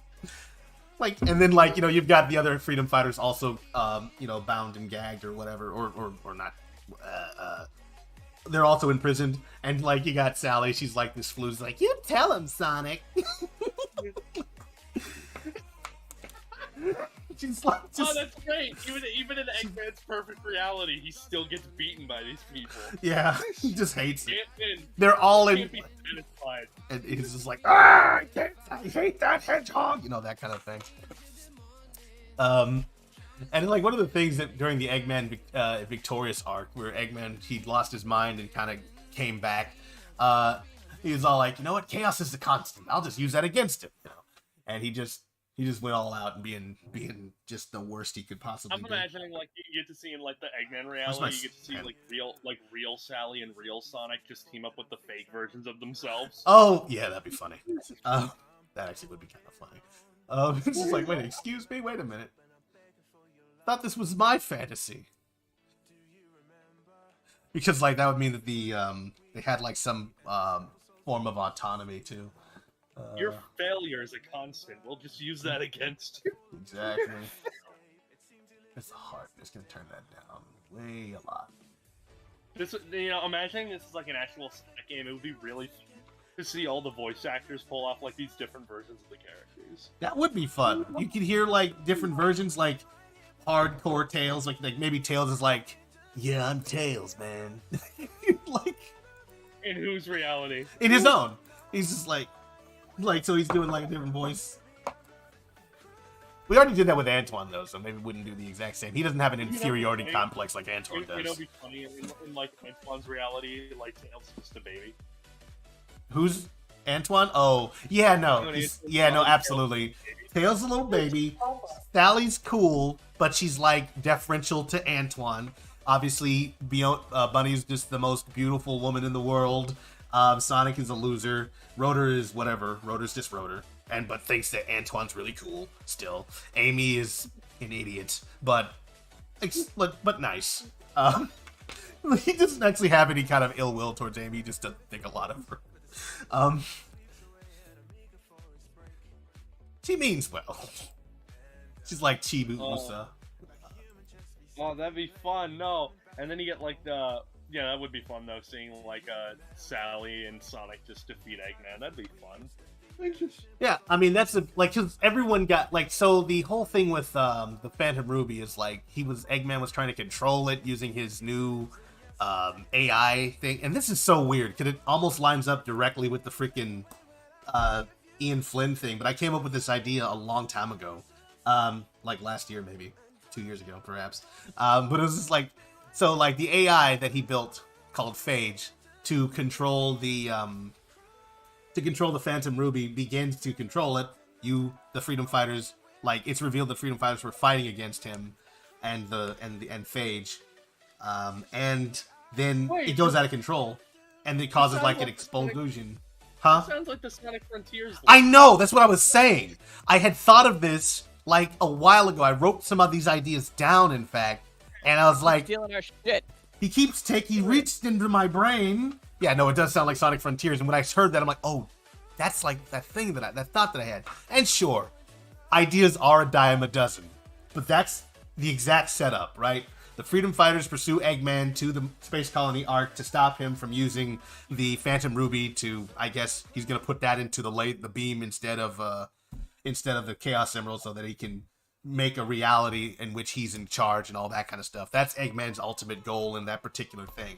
The Freedom Fighters interrupt him when they they chase him up to the Space Colony Arc in the Freedom Fighter Special, the big, or maybe the what's it called, the Sky Patrol, the Freedom Fighter ship or whatever, and then that's when the cascade happens, the explosion, the inciting incident happens where everyone gets locked in their own reality on different decks of the ship because the Phage kind of loses control of the simulation. So everyone just sort of gets all like they don't get sent anywhere. What happens is the explosion happens, they all go into their own realities, and then they just sort of they wander around the ship, living in their own little worlds, and then they ultimately just find themselves in places.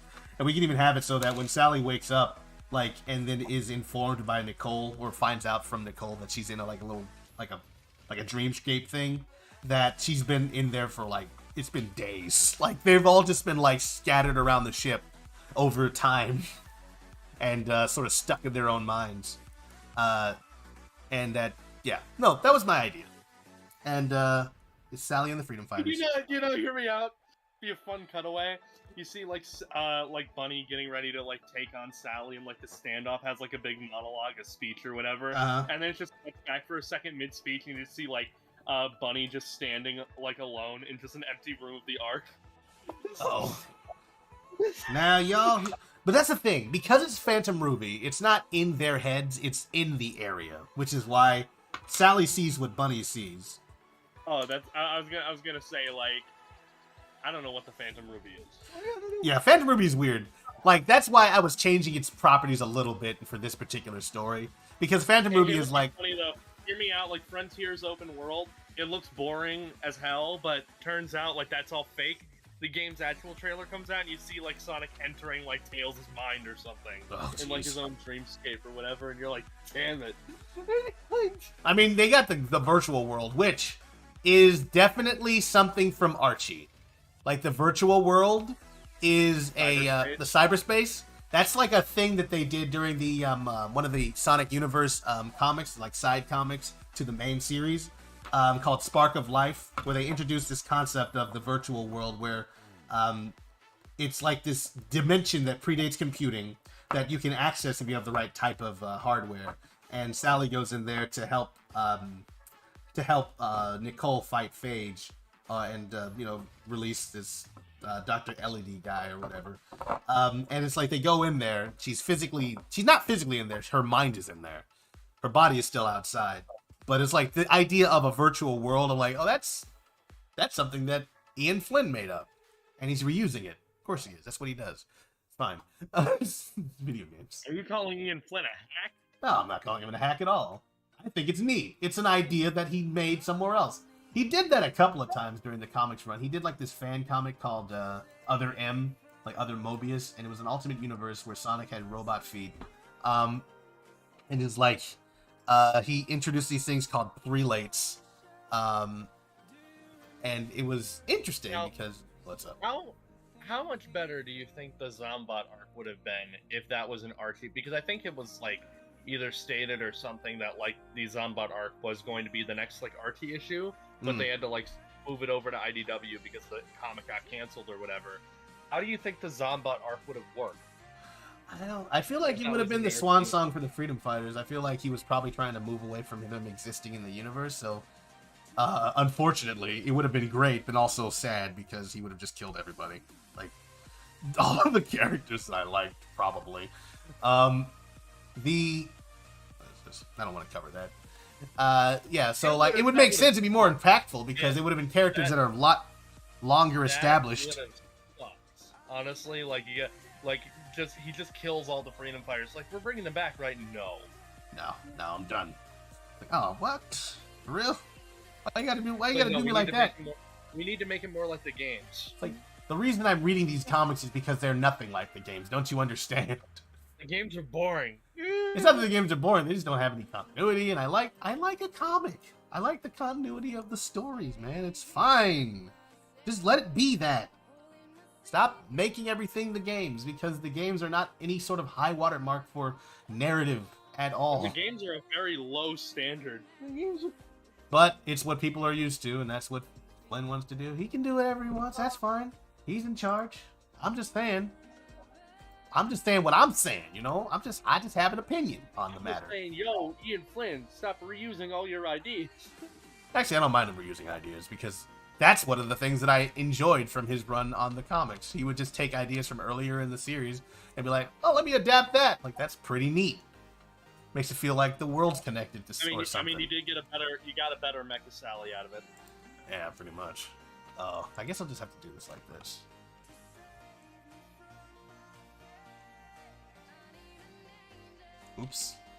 Oops, wrong color. I need to get that yellow back. It would be fun to see, like, other characters, though. I know you want to do those characters specifically, but imagining, like, how does Knuckles view everybody? How does Shadow view everybody? No, it's like, easily expandable. You could have lots of characters, but, like, it made sense because it was Freedom Fighters and they're a particular unit. But, like, the idea of how do these characters see each other, that's a Sonic game in and of itself. It's like Sonic Generations, but it's about Sonic's individual relationships with all the other Sonic characters. That could be pretty neat. Oh, that's why they haven't done it, because there aren't any established relationships. Right? There's no canon. But if you wanted to establish a canon, like create a reason for why Silver, make a story for like, why does Sonic know Silver? How does Sonic know Rouge in this particular universe? How do these characters view each other? Yeah, you could do that. Easy construct. Normal Sonic gameplay, right? If you want to do that, you want to fight against these characters, you want to do whatever, you could do it.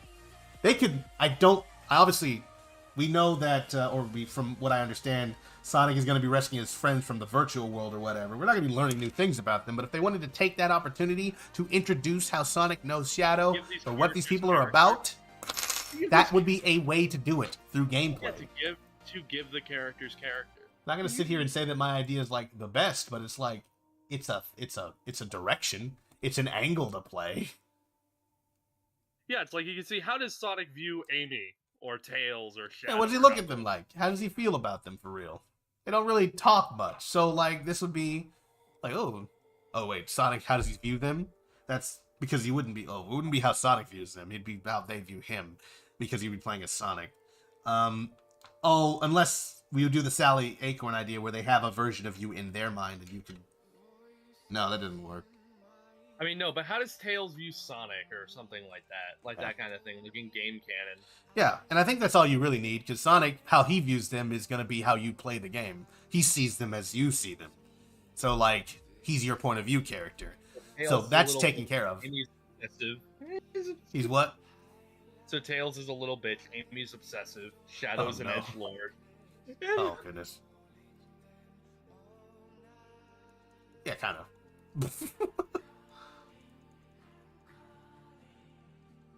I'm thinking, like, how would Knuckles view the Freedom Fighters if this was a level in that game? Well, okay, so Knuckles views the Freedom Fighters probably as an annoyance. Honestly, the first time Sally met Knuckles, they got in a fight. So, it was funny. In the comics. It's like... And then Knuckles tried to, like, steal Sally away from Sonic. No, that's Monkey Kong. That's what he did. Different character. Monkey Kong, freaking weirdo that he was. I mean, yeah, but Knuckles, like, after, like, destroying Mecha Sonic, is like, yo, give me a call after you ditch Sonic. Oh, probably. I think that's because Penders was trying to establish a relationship between Sally and Knuckles, which I think he gave up on eventually, and then made a basically a pink mixture of Sally and Amy, Julie Sue character for Knuckles to fall in love with. And I didn't know anything about Rouge at the time, so I'm like, I guess that makes sense. Yeah. Because I guess Rouge didn't exist. Characters like Tails or Sonic in Archie canon. Probably largely inoffensive. He apparently taught Tails how to fight. So when Tails was punching Sonic while Sonic and Tails had their falling out, he's like, I learned how Knuckles taught me how to punch. He's like, oh, well. So maybe he thinks Tails is alright. He's like, you're alright in my book. You're not nearly as lame as that guy Sonic. Freaking weirdo that he is. Yeah, how would Knuckles in Archie canon view Sonic in his mind world? Oh my goodness. Probably like Sonic is already, but louder, more brash, just like, I'm Sonic! Like, he's just annoying. I'm Sonic! Look how cool I am! Unlike Knuckles, what's the matter, Chuckles? You know, just always running around, but being like, just running fast, but ultimately weak. His arms are all like thin and frail, and he's got like knock knees, like knobby little bone knees and that kind of stuff. And he's like, it's just a loser. And how would Shadow in Archie canon, how would his reality form? So Shadow in Archie canon, there would definitely be, what would he want? I guess he would want a peaceful world, the one that Maria wanted. That's like his one of his major, like, he's not pining for Maria in any way. He's just like, you know, that's one of his major drives in that particular setting, where he's just kind of like, he's doing what he has to. He works with who he has to, that kind of stuff. He's got Rouge and Omega in Archie canon, they were friends. Like, you could tell that he did care about them. But, you know, he was kind of standoffish. So how would Shadow view, like, the freedom fighters and stuff? A bunch of sap. Honestly, they've referred to the freedom fighters as a bunch of sap before. They're like, they're a bunch of sappy kids. They're just whatever. So, like, he has some respect for them, but they're, like, kind of gooey, you know? Like, they're just all like, friendly and like, yeah, they're just always hugging each other and just like, it's like, ugh, a bunch of losers. Look at you effusive, like, and Rouge is like, just like this cool, kind of like a Black Widow-esque type character. And Omega's just like a quiet machine. Just a silent machine. Because this is like partially an idealized version of these characters and also how they view them. So like, I don't know if that's contradictory or not. And but Sonic's like, how would Shadow view Sonic in RT canon? Sonic is just kind of like, again, the character that he has respect for, but also is a rival with. I don't know, that looks terrible. Let me zoom out. Now, let me undo this. I don't know exactly. I wish I had a blur. There's got to be a blur tool in here. I know it's got smudge. There's got to be more.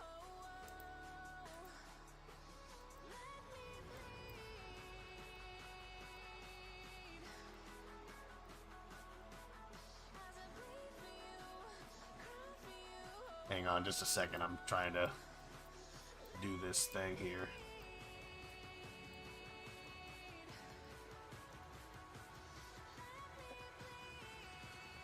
But yeah, like Shadow probably looks at Sonic as the nuisance, a rival. There's a couple of characters that see him like that. Obviously, Antoine Knuckles, but I know. like, if you knew Sonic in real life, he'd be a dick. Yeah, I probably wouldn't like him very much. He'd be like, "Wow, man, you're lucky Eggman exists. Otherwise, I would probably throw you in jail." But yeah, no, they have like certain characters that they have like, you know, tenderness towards, or feelings of friendship toward, but it's like, it's really hard to kind of guess which way that's gonna go. So fill that in then. What other characters would there be? Like, I mean, it'd be funny to go into Omega's mind and he just views everybody as like just actual bags of meat. Right. But of course, if we made the argument that Nicole was not phased by the Omega thing, wouldn't be he either. wouldn't either. Of course, did it work on him in Sonic Forces? No, right? No, I mean, non-applicable. Right, because he didn't show up until the end. He was defeated somehow, but it wasn't because of the Phantom Ruby. I mean, technically, anything that Infinite did, that was his power set. No, he was defeated by the Phantom Ruby. Right, because the Phantom Ruby's powers were weird. I'm trying to establish with this story that I was talking about, like, rules for the Phantom Ruby and, like, how it works. So, like, it would have to be something. Thing that makes sense. Yeah, a little bit. At least a little bit of sense. I guess I technically don't have to. Well, I'm gonna do this. What other characters would there be in, like, canon? How would Jeffrey St. John view the freedom fighter? As a bunch of squares. He works directly for the king, and so he's like, they are unnecessary probably in his mind. He used to flirt with Sally. You can just cut the whole Ken Penders tweet out of this particular conversation. But I think largely he did that to get at freaking Sonic. He doesn't like Sonic. He thinks... Because Jeffrey St. John was like sometimes a villain, sometimes isn't. In the particular world that I'm looking at, like, I feel like I would recast a few of these roles, which is why, like, you know, like I was saying with Fiona would be what she was. She thinks all of the freaking freedom fighters are... She thinks Sally's the primary problem, and the freedom fighters, everyone else, is just like a sheep following after Sally and just doing whatever she says. And that Sonic is just like a weak loser version of Scourge because he likes Scourge. Though that's weird, because she's dating Scourge because she used to date Sonic, and then, like... Just gonna go ahead and pretend that didn't happen. Yeah, for the story that I would put together, just ignore all of that because I feel like it's the worst, like the worst version of that character. I think I like Fiona as kind of like, just kind of like, she's a curmudgeonly doctor, like Bones. She's just like, I don't want to do it, but, you know, I really care about all of you guys, but I'm just gonna complain about stuff. Because not Nicole, but Fiona is a medic on the Freedom Fighters. It's like her particular role, and damn it, I'm a doctor, not a doctor. In any case, I don't know. Jeffrey St. John, kind of a loser and a cad. His view of the Freedom Fighters, because like anyone who's an enemy of the Freedom Fighters is not going to view them well. So, like these start kind of running together, but you keep your thing kind of short. But yeah, that's Sally game. One day if I learn how to make video games, that's probably what I'm going to try to do, but it's a lot. Like, it's not simple to make games. Obviously, working on this one, I know that. But once Tales of Adventure Armada comes out, I'll pitch that idea to them and they can just tell me no. You can tell me no, we want to make our own shit. Then you'd be like, well, I'm the director, get the fuck out of here. Good. I was saying I would pitch it to Sega, but, not you guys. Oh, we're not important enough. All right. Not that you're not important. I'm thinking like, Yeah. so But we got paid. I don't think a lot I of just thought people... of a character who's I just thought of a character whose mind would be fun to explore. Scourge. Oh, right. He has a bit of an inferiority complex. He's like I'm not Sonic. That's why he calls himself Scourge, even though he is just another version of Sonic. He's like, I want to be my own thing. I'm not anybody. I'm me. So he's like, his whole thing is like a constant struggle to be his own character, his own person, be his own guy, even though technically he's not. I mean, he is his own person.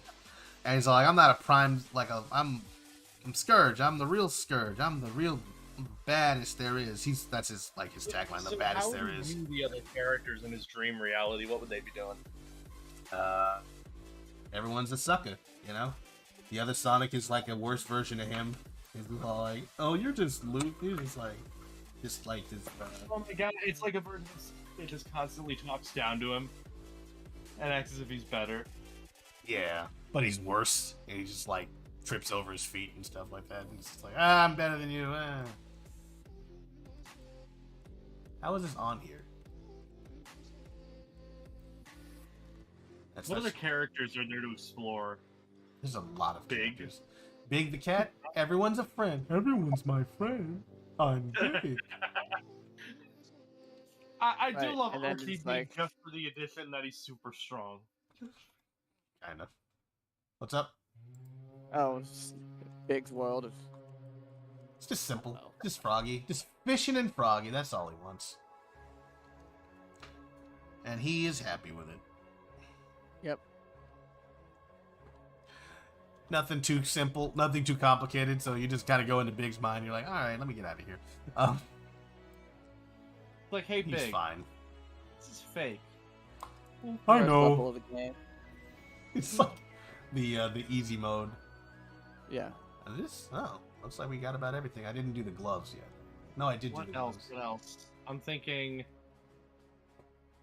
I don't know, Vector? Vector, Cream? Cream. I guess technically Cream did spend some time with the Freedom Fighters. They wouldn't have brought her on this mission. She's a child.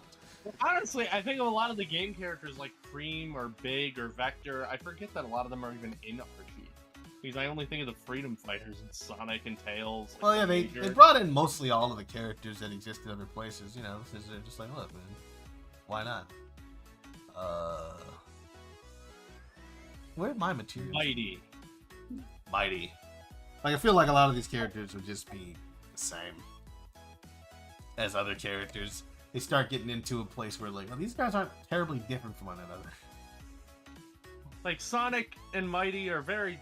I don't know how similar they are in Archie. Sonic and Mighty, they're not very different. They're not similar. Like, Mighty has, like, a backstory of being, like, a thief or something like that. He's really protective of Ray. He's strong and all that kind of stuff. He's a chaotic. He hangs out with Knuckles. So, like, I don't know. I forgot that Knuckles was a Chaotix. Yeah, they're Knuckles' game. They're his. That would be funny, of course. He creates a group and then abandons them as soon as the job's done. Like, you guys, you got money for taxis, right? after the battle. Why? Like, what? It's like, cause you guys gotta get off my island. Like, wait, didn't we just help you save it? Yeah. But what have you done for me lately? Literally just that. I don't see how that's my problem. And he just punches everyone off the island. That's the what end about of the Blaze in Archie Cannon? How would she view the character? So Blaze is from another dimension in Archie Cannon. She doesn't really interact with any of the other characters, so I really wouldn't know. She interacts with Sonic, and she comes to Sonic's world looking for the Soul Emeralds during Treasure Team Tango. And she hates Rouge, probably because Rouge knocked her out. I was gonna say, why Rouge specifically? They got in a fight. Rouge wanted the emeralds, and Blaze is like, "We need to. These are ours." And she's like, "You, I don't care." Rouge is like, "I want the emeralds," and she's like, "No." And she's like, so she snuck up behind Blaze and just blocked her out. She was like, "Oh, jeez." So there might be a little bit of animosity there. She respects Shadow a little bit. She kind of like saw them all as enemies, because that's typically how Blaze is. She sees everyone as an enemy until they prove themselves otherwise. At least in the. How she views Sonic? That's how she viewed like... Sonic the first time they met. I think it was you fought him. Yeah, she's like, freaking Sonic. I don't know. I really don't. Not a whole lot of material with Sonic and Blaze in the Archie comics. There's probably more in IDW at this point. Because that particular Treasure Team Tango, that was Amy and Cream working together with Blaze, and they went up against the Hooligans, which was Knack the Weasel, Bark the Polar Bear, and Bean the Dynamite, and Shadow, Rouge, and Omega. Omega loves Blaze because Blaze burns things. Blaze is like, "You're freaking weird and creepy. Please leave me alone." Yeah, Rouge just wanted to steal everything, and then freaking Cream was talking to Rouge when she was taking the emerald. So like, "You can't take something that's someone else's. That's stealing." And then like, "That would be wrong." And Rouge is all like, "Little girl, you say that as if I care." It's like, hell yeah. That's funny. And I liked Treasure Team Tango. Probably my favorite arc in the Sonic universe comics. It was just fun to watch. Yeah, I like the Archie Cannon for when it's good and it gives the characters like characters. Yeah, they get to be them. They get to be a thing rather than a trope. Hey, Bridget Edwards, nice. Rotolus the 2 is silent. How's it going? All right, let me go ahead and color this thing in. Yeah, like I don't like Archie when it goes off in a crazy, like, weird, like, stick up its ass kind of like, "Oh, we're important lore stuff. Look at how serious like the character drama is." Like 9 times out of 10, because it feels like not like good soap opera-y. I haven't read it, so maybe it's amazing, but I get pretentious. Like, I don't think it's pretentious. It's just doing its own thing and following that. Because there were some interesting sequences, and there was some that were dumb. I'm not gonna sit here and defend everything that was Archie. Huh?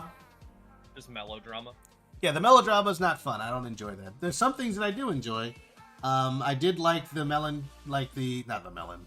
I like the melon. No, I like the sequence of events of the life of King Maximilian Acorn as he kind of slowly became crazier and crazier because of his exposure to the Zone of Silence, once known as the No Zone, which is where he was thrown by Eggman after his kingdom was overthrown. He didn't age while he was in there, but he lost a lot of his faculties because of it, and he just became angry and bitter. It was sad, and I was like, "Oh man, that sucks."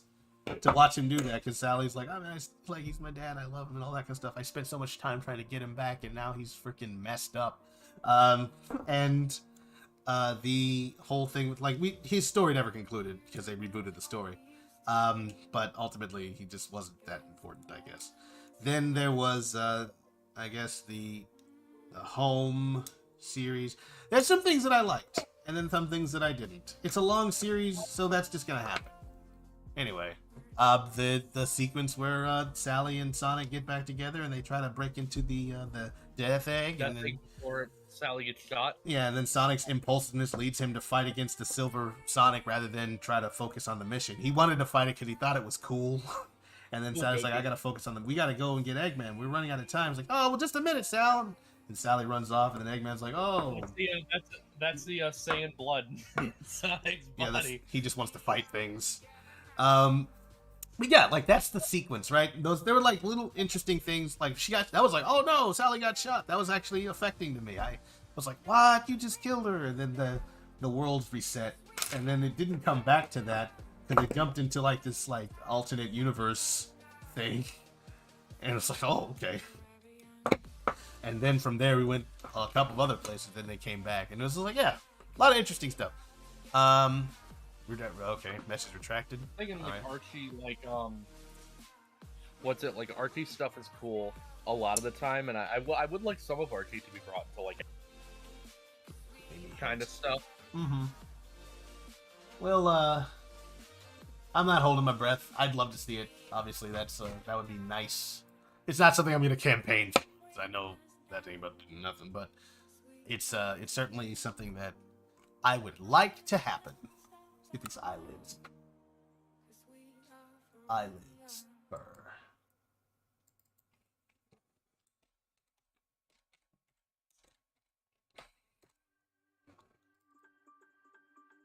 What the heck? Oh. Yeah, I'm hungry, man. Maybe at some point IDW will be allowed to have Lit people. Oh, it'll probably develop that on its own. I feel like what's happening right now is it's where it is. I feel like that's what it's doing. I haven't read any of them, but I imagine what's going to happen is as it goes on, they're gonna run out of material. They ain't making new games, nothing's happening, so they got to write something new, create a story, do something with that IP. Do you think it'll go on for as long as Archie did? I hope it does, because, that means it's doing good. And that means that, there's like a version of Sonic out there that's more story-based and more like doing what it's doing. I don't want it to end. I'm not like one of these people who are like, oh man, it's not what I'm used to. I hate it. That's not where I'm coming from. At this point, though, if it started to get like really good and you started to see stuff you liked, would you start from the beginning and read it through? Probably would, yeah, because I want to get the context. I don't want to just jump in and be like unknowing stuff. And it probably is good. I just haven't really gotten around to really even considering looking at it, just because, like, look, my heart is mended from the end of the other series. I just don't feel like getting into a new lore or a new canon right now. That's not. Like, I did Archie Sonic on a whim. So I was gonna say what she said, lol. Okay, cool. So TailsKicksAss.com? Basically. Or, it still exists, and you can still get the new IDW stuff there, for sure. Wait, really? Yeah, it's still there. TailsKicksAss.net is still online. Like, they're not being hunted down by anybody. Sure, they have a really small footprint. It's pretty whatever. Yeah, at a certain point, like, the Archie Sonic comics, I don't know who's paying attention to that or Sega cares if that's being distributed illegally. I'm sure that they do, but they're not losing money for it, because I don't think they've sold the license to IDW, so they've made the money or something. I don't know how that works. I don't know what exactly that deal is, clearly. I don't think I'll ever know, because I'm not, first of all, not invested, and second of all, it's business deals made behind scenes by people who are wearing suits. And since I don't wear a suit, I can't go. I do find it funny that first 4 figures is like, we're going to make a Sally Acorn statue. They never promised us that. They just said, hey, is there any interest for this? And then, like, the community's like, oh, sure. I understand that they're expensive, but here's the deal. If they actually do come out with a Sally Acorn figure, I probably would buy it. I don't even buy figures. I just want to support that cause. Depending on how much it costs. You know what's going to happen? They're like, they'll get a bunch of support, and then they'll be like, but then they need to go to Sega for the rights. I wonder if they do need to do that. I mean, obviously they would have to because they're selling it something that belongs to Sega. And Sega probably would be like, if it's going to make us the money, I don't see why we wouldn't. Unless they are actively trying to suppress that character from existing, which I don't see why they would do that. That seems dumb. Like, I mean, they might. Sally Acorn's not real. She can't hurt you. I mean, if they don't like the character and they don't want to bring her back, they don't want to support her. Right. And of course, they don't ever have to explain that to anyone or say that that's what they want to do. It's just, apparently that's it. Amy Rose. And then Sally Acorn dies, despite being the first major female character in the franchise.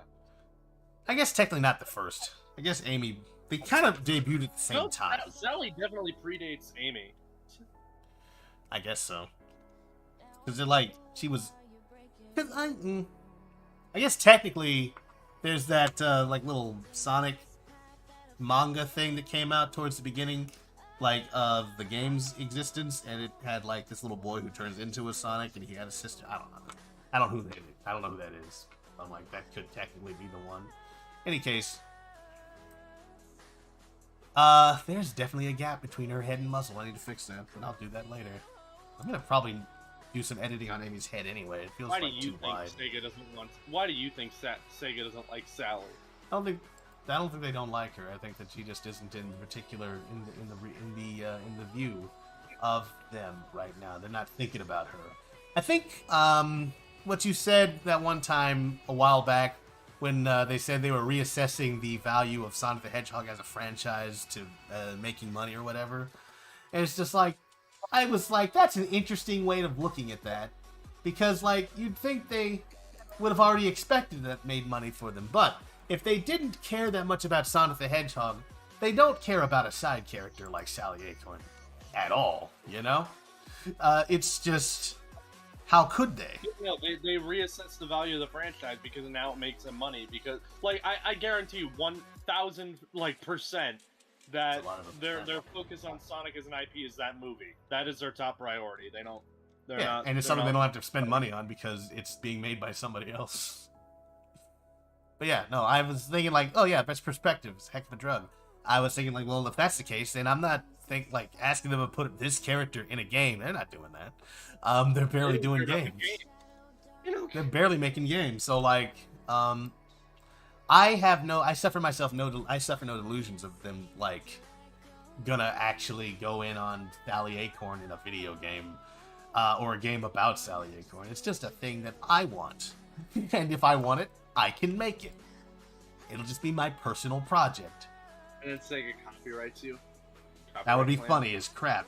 And they would only do that because of how well Tales of Adventure Armada did, and they forgot and they didn't. They're like, oh no, the same dude making this. Stop him. No, Tales of Adventure Armada is fine, and then you release Sally game, and they copyright strike it. But then you re-release that game, remove Sally, keep all the rest of the Freedom Fighters, but you remove Sally and replace her with an OC, and then Sega's like, all right, you're.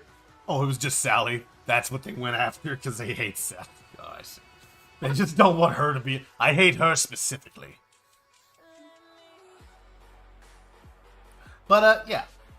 It's already 3:13. I mean, I can understand why some people don't like her because, like, as the character of Sally, right, she's a princess, and as Sonic's romantic love interest,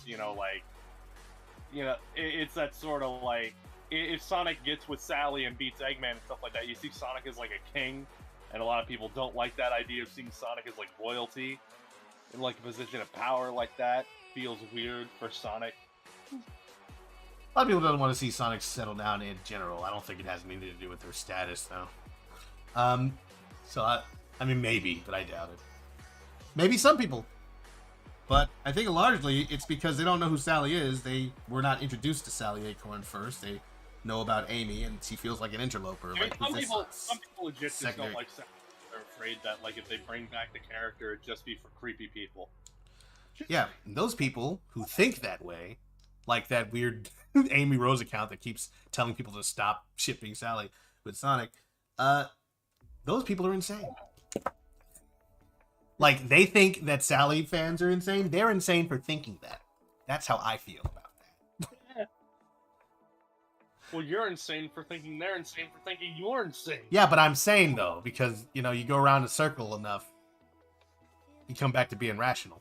What?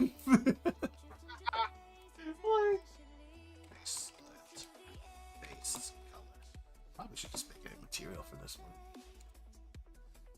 Bracelet base color. Okay. Oh man, I'm gonna I'm try thinking, this, like, but I think we're good here. like, yeah, no, and it's like, look, man, if you're just gonna hold back a character from existing because of like some Rule 34 stuff potentially existing, like, get over yourself. First of all, get over it, because that exists for all of the characters. It's unavoidable. It exists for freaking, like, the second these characters begin to exist, that's when people start doing it. It's like, that's not why I like Sally either. And of course, if you want to characterize my like of a character like that, then I think you're just being narrow-minded on purpose. like I don't see and I don't want to see. I think we're good here on Amy's basic colors. That took longer. And I'm not going to work on houses today. That's just not And happening. she still has no eyes. Oh, she's not going to have eyes in here because I'm using a different texture for her eyes. Her eye textures are going to be separate.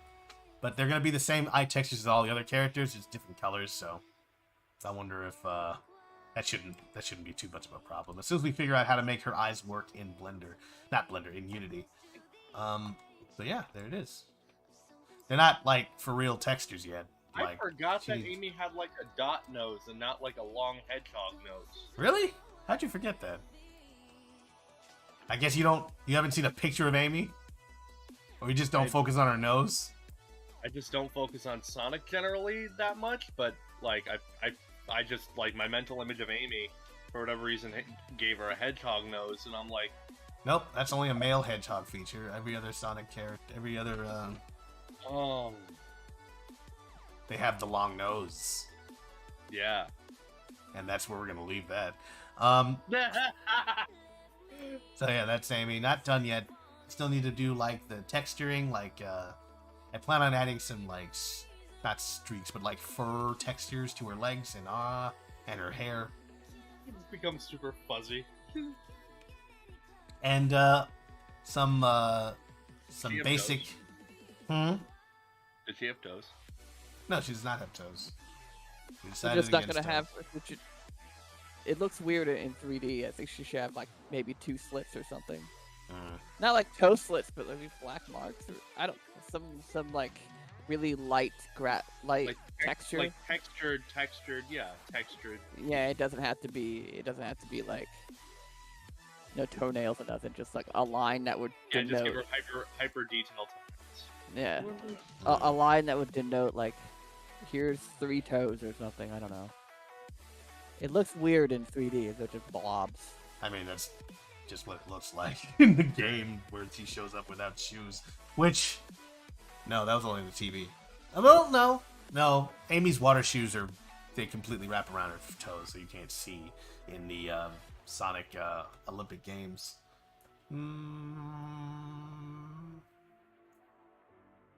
Amy, eyes. What is her limbs? I didn't make a specific foot texture, so this probably isn't going to work very well. Do you think the chances of Sally ever coming back to a game, though, or coming to a game in the first place is, like, next to impossible? I don't think it's impossible. I just think it's not likely. I said next to impossible. I said no. It's not impossible if somehow they decided to do that, because they could do that at any time with any character. They just usually focus on what's popular in the moment. But that's... And what's popular in the moment are, like, the only 4 things that they ever allow anybody to see. Yeah, so they just forever decide. that. Yeah, they're stuck in a loop of their own making. Okay, so not black, maybe a dark pink. Sega is both afraid and desperate for experimentation because they don't have faith in their own franchise. No, they're still trying to figure out how to make Sonic X Football Manager work out in, like, an adventure story. There we go. Grab this color. I like how, like, for 2020 or 2021 or whatever, like, we got a mobile Sonic game that's like Sonic at the Olympic Games, and then Nintendo's like, no, you can skip us with that. You keep the Olympic Games to yourself. You can have all of that. We don't want it. Thank you, though. Thank you, but no. Let me try this. Apparently, Sega has like apparently Sega was like a company. On the website I was talking about, where like Sega Play reviewed the company itself, like overall, given all of its reviews, Sega has like a 2 point something like average as a company to work at. It's just really bad. Hmm.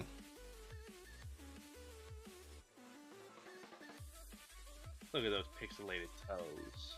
Yeah.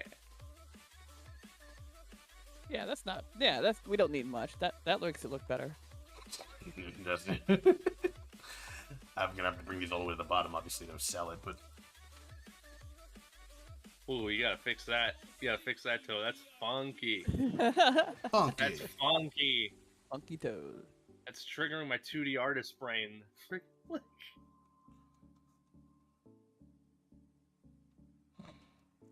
Hmm.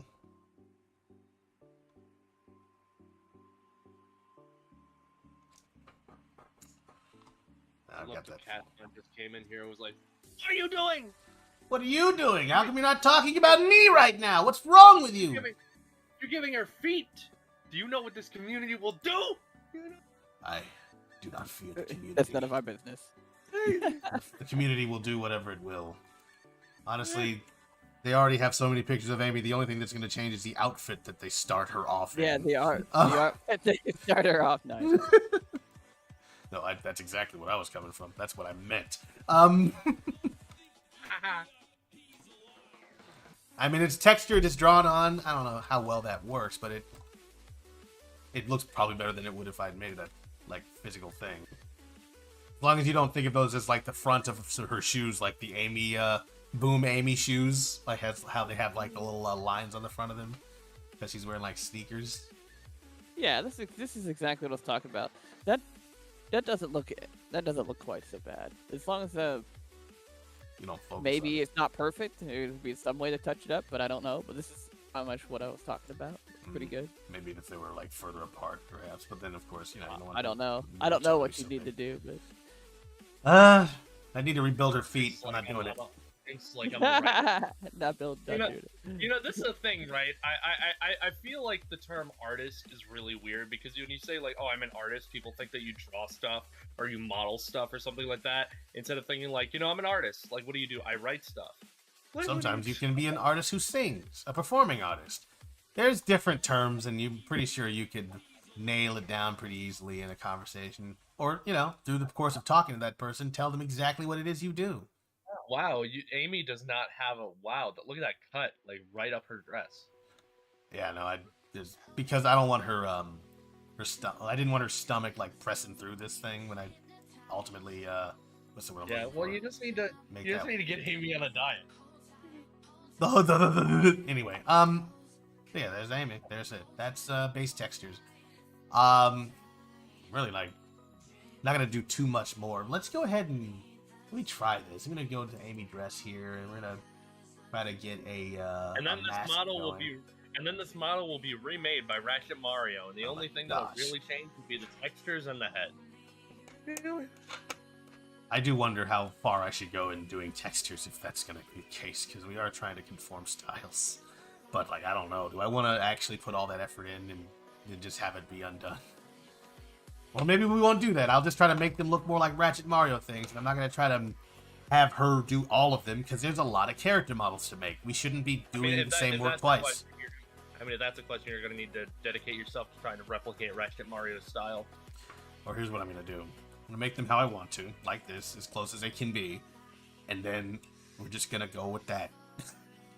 And then there's going to be some of them are going to be Ratchet Mario, some of them are going to be mine, but they're going to be relatively close in the way they're made. No, because I was going to say, if you rely on just giving all your models to Ratchet Mario to be done, what if Ratchet Mario leaves and then you're just like, well, shit. Well, not even that, just why don't I just have Ratchet Mario do all of them? What's the point of me doing them ever?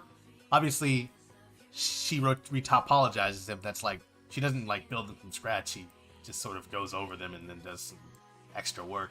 Of course, if that's the case, then I might as well just hold off on doing textures for characters. So I'm doing this one, and then I'm going to work on Millie later, but I feel like this is a pretty good start. Amy needs some fabric. What, you're telling me she's not wearing latex? Like rubber? it's so shiny? That's for a different fan game project I'm working on. We'll talk about that later. No, it's terrible. Where is... What do I want? I want...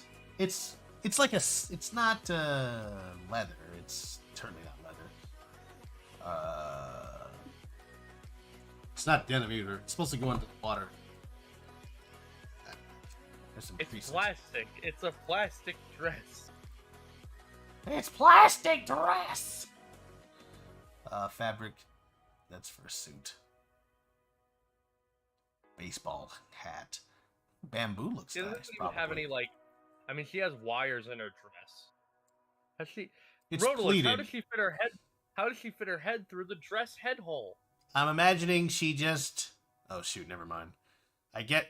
I was gonna, like, she zips herself into it, but, like, you know... I get... Well, no. She could, step through it. Like, if there was a zipper on the back, she could open it up and then just sort of step into it, move it over, like, put her arms through it, and then zip it up behind herself. And then, because she's already wearing, like, the shorts, or even if she wasn't wearing the shorts, and the shorts were just a part of the thing, which they should be, actually. The shorts are a part of the waiting dress. Funny. The change you give this design, you added toes and you gave her a tiny zipper at the back of the... Because no one needed it, but I just... It bothered me, you know? No, so, like, So that's how she'd get into that. She would just step into it, essentially. Like, like a wetsuit, almost. And then she'd zip herself up, and then there she goes. Because it's really just like a pair of swimming trunks that wrap around her whole body.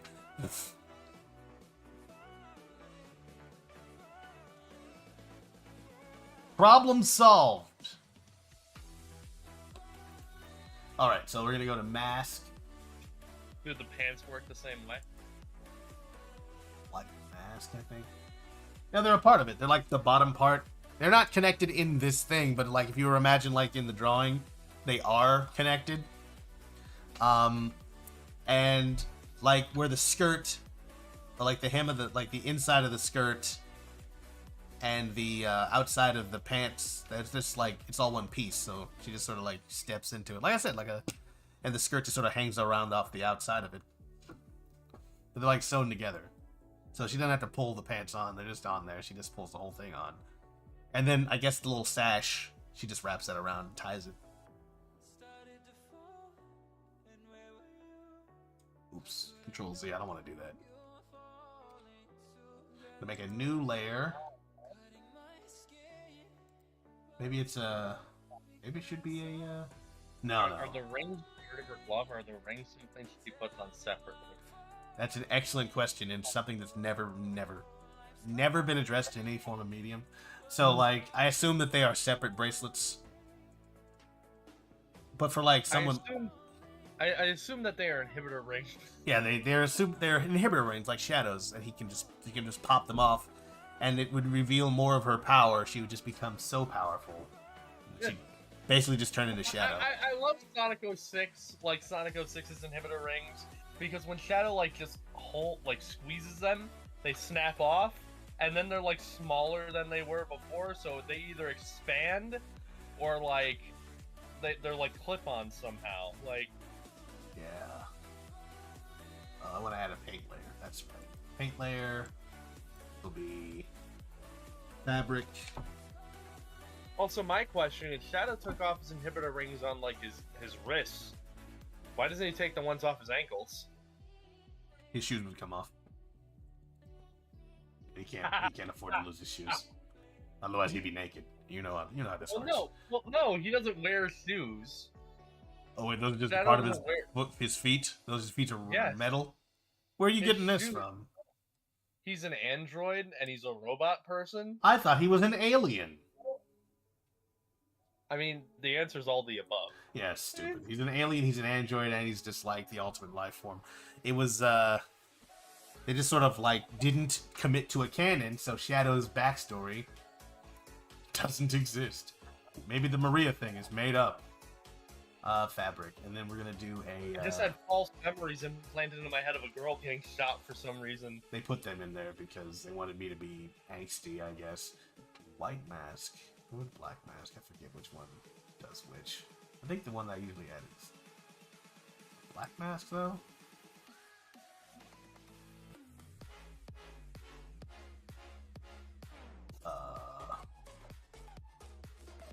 just take the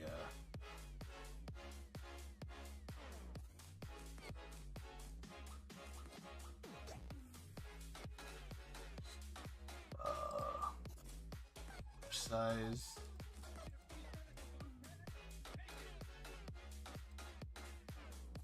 It's just gonna work. Let's just give it a shot. I forget exactly how this works.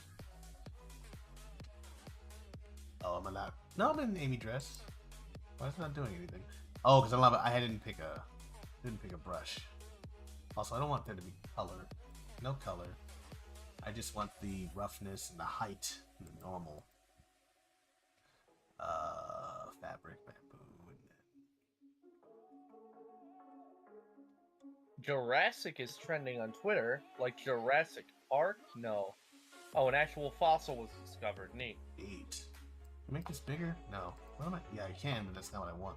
I hate this so much because I've forgotten how this works. I haven't touched this in such a long time. It's my fault. I know.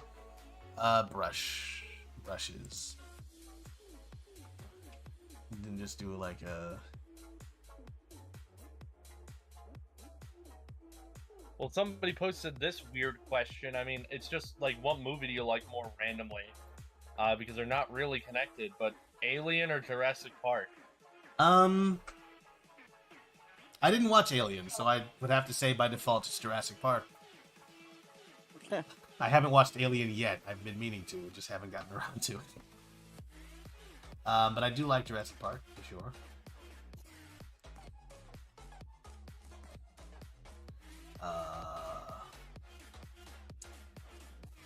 Add paint. That's what it means. That's right. Are you excited for Jurassic Park No Way Home? Jurassic Park? Stop it. That's not what they're calling. Don't lie to me. Grayscale?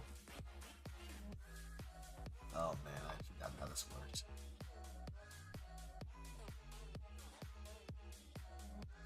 You know, it'd be nice if, like, that short that they released to promote the movie ahead of schedule. Way ahead of schedule. Like, they plan on that movie coming out a lot sooner than it did, I guess. Like, if that short was, like, just the entire movie. Yeah, just a movie from the perspective of random people who were not the main cast. Yeah, that would be great. I know we've talked about this before, and I would enjoy that.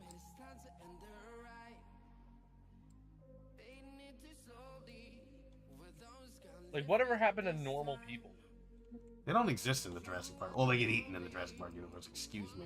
They do exist. You need to be an archaeologist or, like, a highly trained specialist raptor guy in this fictional park thing. Like, yeah, he's got a very niche job.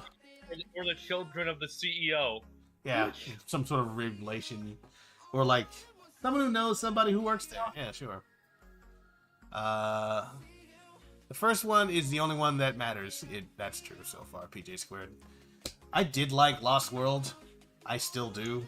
I don't actually know why people don't like it, but, you know, maybe there's a reason. I haven't seen it in a long time, so maybe I'll learn that if I see it again as an adult. But, it's kind of funny seeing people, like, be like, Jeff Goldblum had a child, but she's black. How did he have...